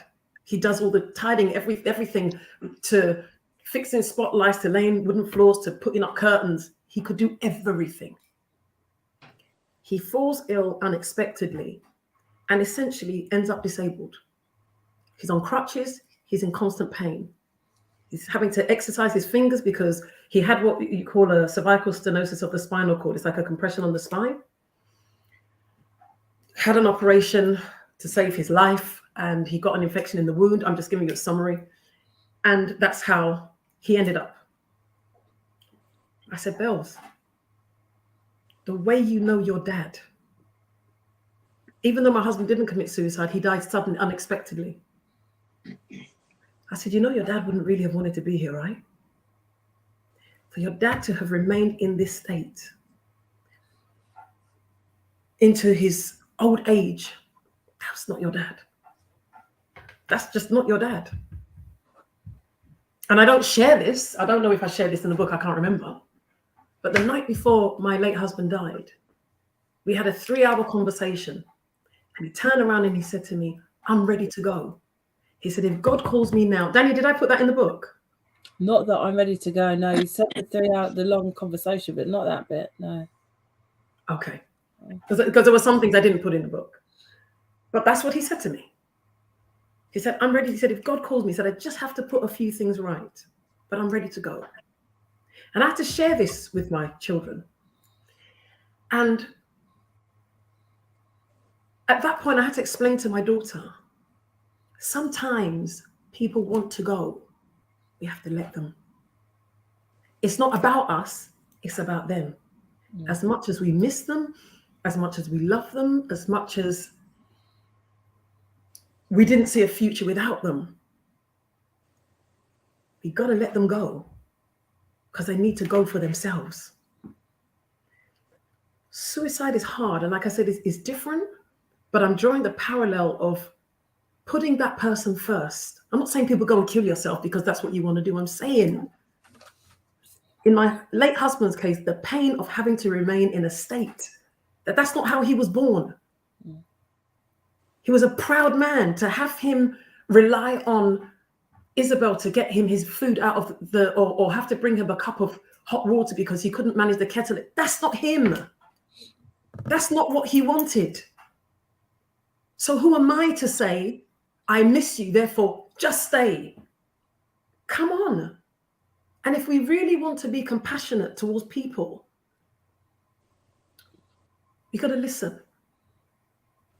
Pain, listen, there's some kind of pain that is indescribable. The pain of bereavement, unless you've been there, you don't understand. You know, it's not all of us that have the opportunity or the ability. It's grace that saved my life after my late husband died. That's a pain that I wouldn't wish on my worst enemy. And what's worse is when you look at the pain of your children and there's nothing you can do to stop it. So when it comes to people who are suicidal, don't ever call them selfish. If anyone's selfish, is us saying, carry on in your pain, carry on suffering, because I want you here. That's selfishness. What compassion and love does is, how can I help you so that you being here isn't so painful? So for me, that's just, that's just my take. Judy, did you want to say something? Yeah. Sorry, Judy. Go ahead. For me, honest, I was so close to my dad. And I would tell him everything and anything. I remember with my first marriage, when my husband used to deny me sex, I'd even tell my dad when I come home every year. I come for evangelical work. I work in the States, but every year I always have come home. So I remember one time we're in the kitchen. Even the other day, I came last week to Kenya. It's been now 9 days. I came last Friday. Today's Sunday, right? Well, it's Monday for me. And one of the helpers was saying, "Hey, Judy, you are close to your dad." Because I miss Daddy so much because I look at his blender that I bought him, it's there. I mean, all these things were there. They've not moved anything. All his kitchen stuff. He used to make his own spices. He'd blend his own spices, his turmeric, his ginger, and just then bottle them. So she was saying, "Judy, are you always with your dad, spending time in the kitchen? I know how much you miss him." I said, "I miss him so much."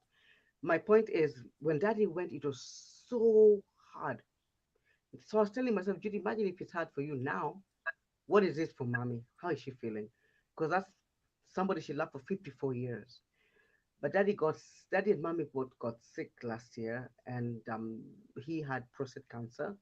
But they both unfortunately got COVID because he went for his regular checkup with his doctor. With the pandemic, he couldn't go to India. They'd go to India for checkup.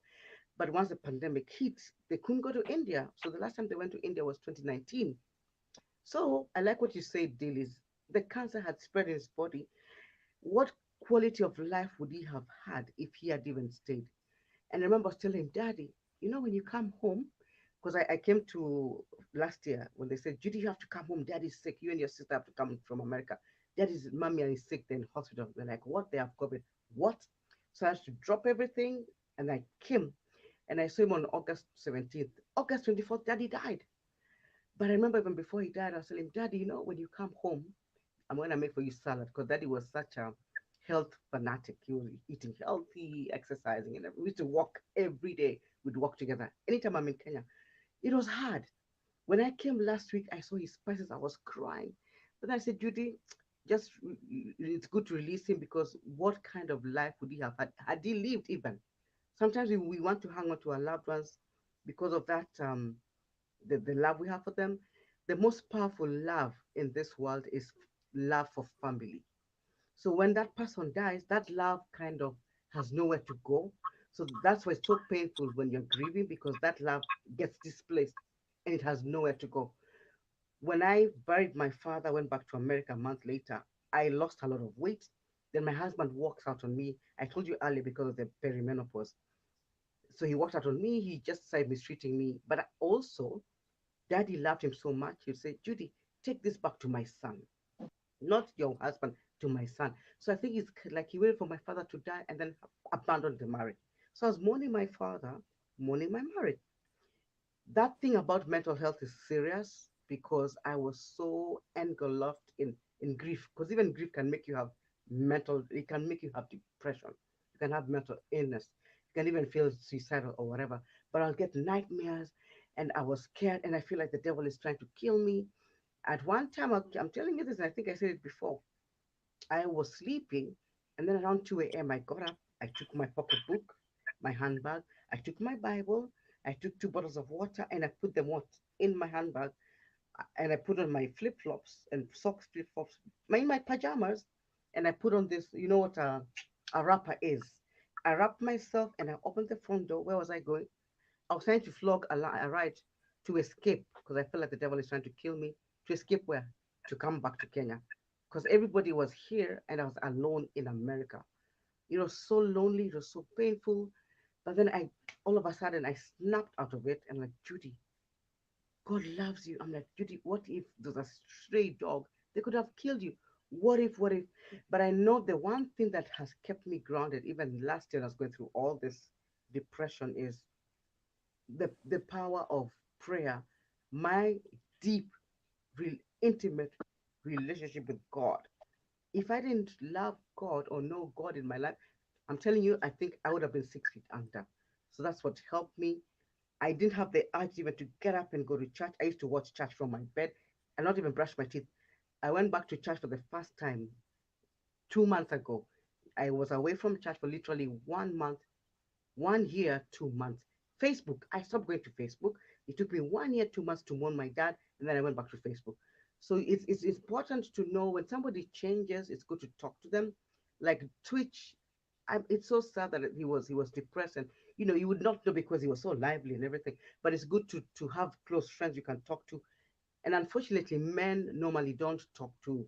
They don't talk about the issues they're going through emotionally. But we women, me, I talk. I'm like you, Dilys. I talk. If Judy's going through something, you will know. Like, Judy, what's wrong? Today you're quiet. I will talk. But it's good to have an outlet where you can talk, because through it, you know that, they say a problem shared is half solved. But don't keep it to yourself. Just share, and hopefully that way get help. But suicide Excellent. is a way of escape for some people, but it's just unfortunate. But I pray for his soul and pray for the family. And, it's just sad, but, it's unfortunate. Definitely. But Thank you mental so health much. is Thank you really so much. important. Yeah. Thank you. Thank you. We've I got would, just 7 minutes left. So I would like to answer to Judy, actually, based on the story that she told about her father and her loss. We actually shared the same based on the story, because I also lost my father. So I absolutely understand that grief can make you lose your mind, basically, and your sanity. But losing your relationship at the same time and feeling betrayed is it's a double whammy. Yeah, you feel the pain 2 times. So first of all, my condolences for your loss. And I would like to explain to you something that we talked about during the first episode with Dilys. I explained that time truly heals, and the time that God, since you're a believer, you would understand this. The time that God has given you on this earth, and even the the challenges that you're facing in your life and the time that you're given alongside with it is for you to actually work on yourself and to understand that this is supposed to make you stronger. It's not going to kill you. So getting closer to God and your creator is something truly powerful. So you already have gone halfway actually of the entire journey, because most of the time when things like that and trauma like that happens to us, people don't understand, and you get depressed. Yes, you get panic attacks. There's so many ways that you can actually go through your mental health and basically feel bad and feel the pain. But the thing is, you're supposed to understand that this is life, and there's so many things that happens to a lot of people. We don't know what a person can be going through in life. We can see them walk in the streets and you don't know if they're feeling lost, and you would hear this afternoon that person that you've had a coffee with at 11 o'clock at 4 p.m. he killed himself. So many things happen in this world, and everybody goes through challenges in this life in their own way. But if you get out of it and God has given you the time to deal with this, you should just work on yourself and go forward in life, because we are actually truly only here on this earth for a test. So getting closer to God is the best way to do things. If a person actually commits suicide, I absolutely also can understand. It's a person that, like Jane said, cannot live with the pain anymore and cannot, just is looking for an escape and a way to end this. But there is the hard way, and then there is, I'm sorry for the choice of word, but there is the easy way. The suicide would be the easy way to stop everything. Just you try to numb the pain in so many ways that numbing the pain doesn't work anymore. So you just want to escape from it and end it once and for all. But then there is the hard work where you have to work on yourself, and where you have to try to become spiritual in some way, and where you have to look for answers for the questions that you might have. And it's not asking yourself, why me? Or I've been cursed or something like that. It's actually in some way the devil speaking to you, because like they say, devil always just wants you to take the wrong path in this life. So I absolutely understand both sides, because dealing with mental health, I've been also in that situation, especially after grieving for my father's loss and dealing with the traumatic experiences. But time, like I said during our first episode, is truly a gift. And if you allow the universe, if you allow God, if you allow him to actually give you the time and live your life no matter what and work through it, good things always end up happening and come through your path. So this is just about being strong and just moving forward, having faith and working on yourself along the way. I really appreciate that. That's beautiful. And with these things, the reason why there's 5 of us on here, or 6 of us, is because we have different perspectives and different experiences, and they are all pieces of a bigger puzzle. Because for somebody that has been through this experience can absolutely relate to what you're saying, and for someone who hasn't, today they don't know what tomorrow brings. That's true. And I'm really hoping that people will watch, especially this part of this show, and keep it tucked away somewhere safe, because that dark time comes to everybody. There is no human on this planet that will never lose something or somebody that it won't affect them. There's nobody. Even when you have nothing and you have no one, you may have a pet. You may have your cat or your dog. People can grieve a pet more than they can grieve human beings. So it's not just about people, So we just have to be a lot more educated and a lot more self-aware. Check in with ourselves. Know that, hold on, I'm not feeling good. Like, one thing that I do with myself, when I don't feel good and I can't put my finger on it, I go through different elements of my life and I ask myself, Dilys, what is going on here? Is it money? Is it family? Is it relationship? Is it your health? Is it your environment? Is it work? I will go through stuff, and I promise you, 9 times out of 10, I'm able to pinpoint, okay, it's here. This is what I need to deal with. And then it's also about perspective. We spoke about overwhelm, when it's like, I just cannot see a way out. And depending on what it is that you can't see a way out from, it's not every time that people feel comfortable to share whatever it is they're going through. So the best thing that I would say is, do think about the worst case scenario. Or you can't pay your bills. What's the worst thing? Your credit will be crap. They might come for the home. File for bankruptcy. Keep your life. File for bankruptcy. Talk to somebody. But speak.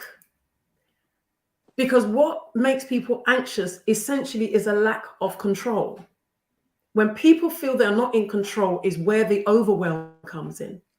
So find a way to get back in control. But I made a comment or reference on the last show that I did. And I was speaking about suicide incidentally. And one of the things I said was, this is why it's important that we invest in people. When people say, I have no one, that's on you. That's not on people. You have to make the effort to cultivate good relationships. And I use myself as an example.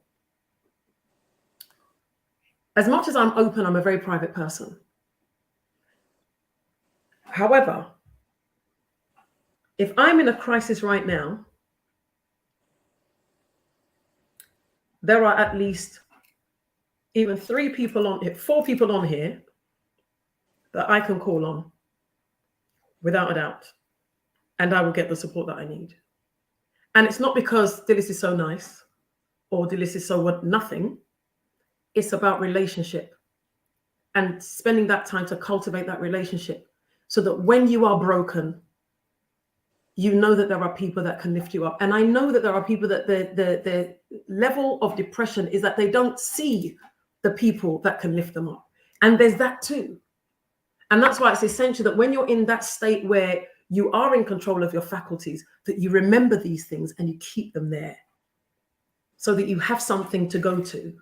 We can't prevent everybody from committing suicide, but what we can do is not blame people who have got mental health issues, not blame people who are going through depression, and not blaming people that are going through life-changing experiences. When you're bereaved, for example, it's very easy for you to be suicidal. Trust me. Trust me. Or a relationship breaks down. Depending on how invested you are in that, it happens.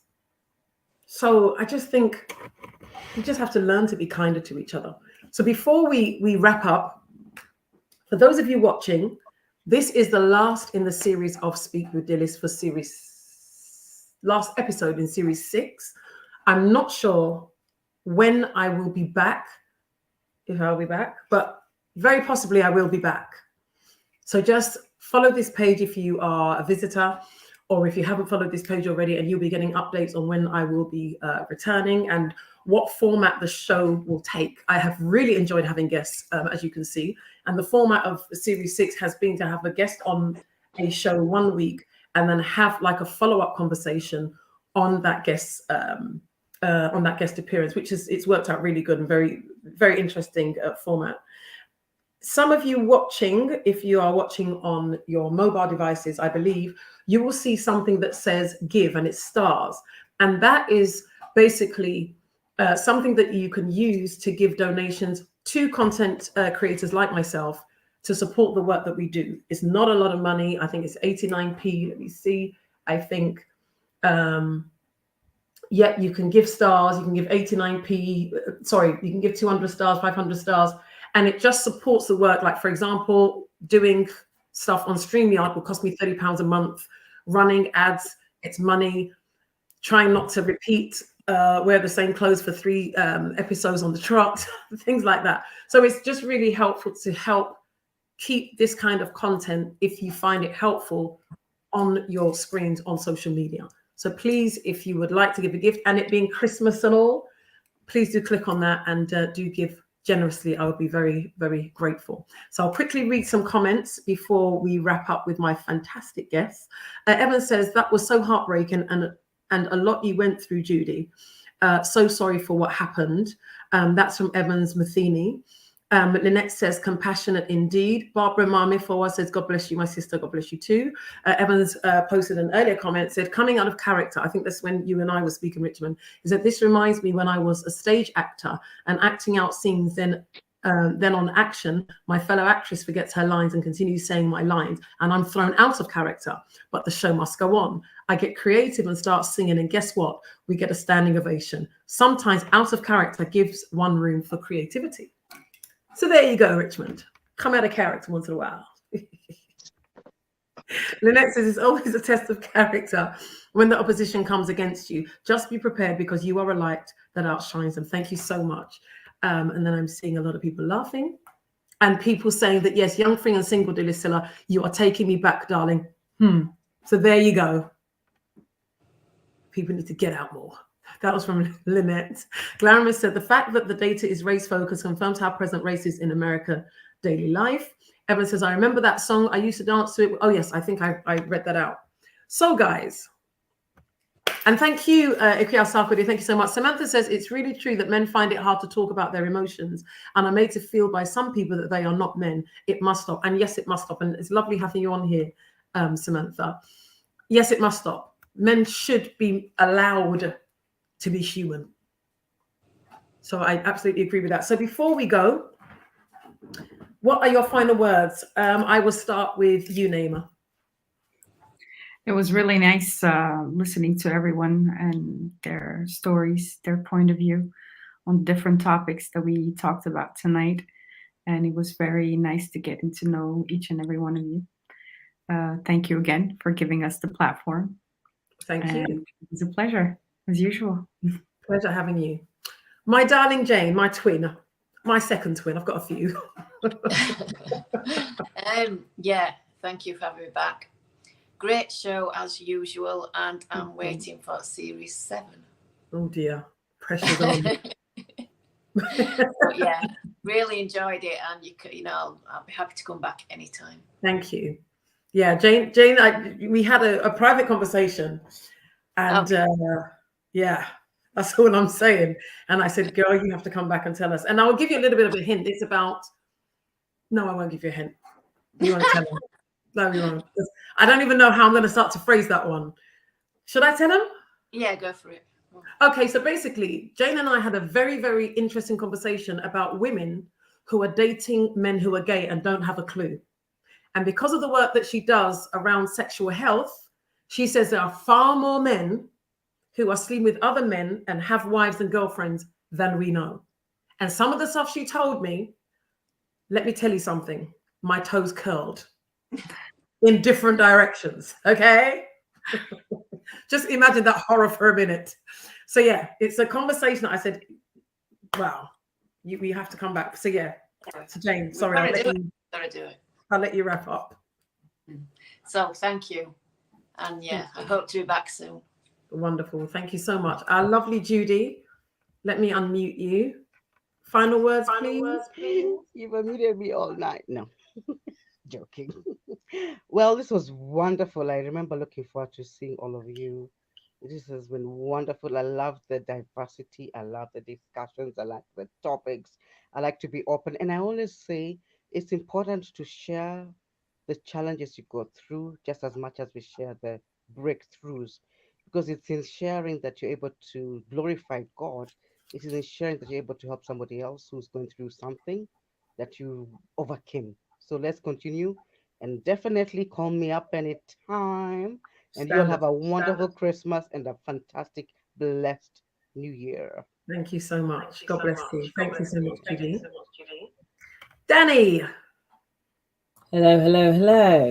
So this is way past my bedtime on a Sunday night. Well. Thank you. So I would say, Dilys, I've watched you from the beginning, obviously starting off with your Dilys Speaks to then having guests using StreamYard. So just want to give kudos to you for just getting your head around the whole technical part of it first of all. Thank you, because that's because of you, Danny. So I'm going to butt in here. it's because of Danny that I started to use StreamYard. She's the one that helped me. For some reason, it was just too overwhelming for me. And Danny is the one that literally, she took me through everything. So Danny, thank you very much for that. No problem, no problem. But do you know what? Each one teach one, because someone showed me, because I used to use Facebook Live, and then someone said, why don't you use StreamYard? And they did a little, video chat with me and got my head around it. Each one teach one. So yeah, loved meeting everybody. I've done a lot more listening than talking today. And I think listening is really powerful. I've enjoyed actually listening. I've enjoyed listening to your stories, getting to get a sense of all of you, really insightful discussions. Again, as you know, I'm a publisher. I'm a real advocate for sharing our stories, because I think our stories are a really powerful tool, and we always evolve. Our story never ends. It's always ongoing. It's full of highs, lows, trials, tribulations, and that's the beauty of life. And I think when we get to a stage where we feel empowered enough to share parts of our journey and share parts of our stories and parts of ourselves, without knowingly or unknowingly, we get to heal and help other people. Whether we don't know who's watching, we don't know who's listening to Julie and thought, I've gone through this, I'm going through this. That's empowered me to help me realize I'm not alone. I think that's really important. And I just want to touch quickly on the suicide subject. I've been there. I've struggled with suicidal ideas.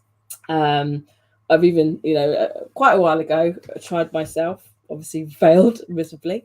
And just what I say to people is, when you're in that space, it's not about being selfish. You're unable to think about anything outside of how you feel in that moment, and you want that pain. Imagine it's physical pain. You need it just to end, and you want peace. But my advice for anyone who's feeling like that, it's not about reaching out necessarily or picking up the phone and telling somebody exactly what's going on in your mind. It's about knowing who you can trust. Yes. A lot of comments that I've read, I know one person who's committed, two people that who's committed suicide, and people always say, oh, my last conversation was this, or I wish I'd done this, I wish I'd said that, I wish I'd reached out more. And these things are true, but for the person who's feeling that, it's important to know the people that you can trust, because sometimes you can turn to the wrong person who makes you feel even worse. And again, going back to the listening thing, sometimes it's just about allowing somebody enough time to speak and feel listened to. And that in itself is more powerful than you can ever know. That person feeling witnessed, validated, understood, heard, without you trying to say, this is what you should do, this is where you should go, why don't you do this? I would do, or I can relate to that. That's happened to me. Just that simple act of listening is so important. And for those who feel, I'm going to finish soon, don't worry, who are in this position, what helped me was to think, I wonder what would happen if I just did tomorrow. Let me just do tomorrow. Let me see what happens tomorrow. I might feel the same, I might not, but just give it another day. That's my advice. Always one more day. Things never stay the same. They always change. That's it from me. Thank you so much, Danny. Very much appreciated. And if somebody can please type in the comments, I think I can actually type the number for the Samaritans. If you are feeling suicidal, if you are, going through that feeling of complete overwhelm and you don't want to speak to somebody that knows you and you want to speak to someone anonymously, the number is 116. And I'm just putting it in the comments here, 123. And that's for the UK. And it is a free number, 365 days a year. So please do use that number if you are feeling low and you don't want to speak to anyone, or you can't speak to anyone. Richmond, last but not least, what do you say? In the house. Yeah, but thank you for putting this together, and also the guests for coming on here, sharing different things. It's always interesting to listen to different people on the same topic and see how we can all learn from each other, because your perspective may be a thing that will help me, and maybe my perspective might be a thing that will help you. So it's good. And just to comment, just a little bit on the suicide, just really quick. There was a story that I saw on social media about a gentleman that committed suicide, and the detective said that it was the hardest case that he has ever dealt with, because the suicide note read that the gentleman that left his residence to jump off the bridge, the note said that, on my way from my residence to jumping off the bridge, if I encounter anybody that is, talks to me or say hi, I'll return to my residence and not commit suicide. Obviously, he ended up committing suicide because nobody talked to him. And what you're saying earlier, Dilys, about forging a relationship and all that, I think the way we are created as a social being, and we need one another. When you're low, you're not thinking clearly, so you need somebody else to kind of uplift you and help you out. I think some of us don't do that enough. Check on people that we need to be checking up on. But when we hear that, the unfortunate thing has happened, and that's when we start thinking all these things. We got to, take proactive stand to, check up on people. Every once in a while, just check up on people, take people out. Because that may be the difference between somebody that's on the verge of about to commit suicide or about to do something that may not be beneficial for them, compared to somebody that will live for another day. So. Thank you so much for that, Richmond. I was actually trying to post another number, and this is for people that are in the States that may be watching. So suicide prevention.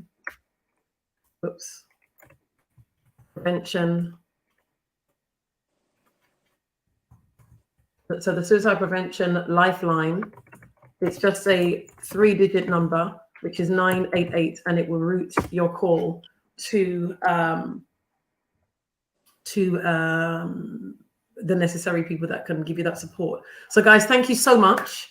Give yourselves a round of applause, because it's been really, really lovely having you, and I really appreciate your time. We've been on here for a couple of hours. So Merry Christmas and a very Happy New Year to you all. I pray that God's blessings upon your life. I pray for peace. I pray for good health and prosperity. I pray that the things that your heart desires, that you will have, the good things that you desire that you will have. And I also pray that you will all realize the purpose for which you are on this earth, because many of us don't fulfill our purpose because we don't know why we're here. We do things and think, oh, I'm going to be this, I'm going to be that, but we don't know that single reason as to why we're on this earth. And I pray in Jesus' name, because I am a Christian, I am not ashamed of the gospel of Jesus Christ, as they say. And I pray in Jesus' name that you will find that purpose, and the year 2023 will be the year that you begin to fulfill it. So thank you so much. I may be doing a workshop to help people identify what they want to be doing in the coming year and how they can be supported in doing that.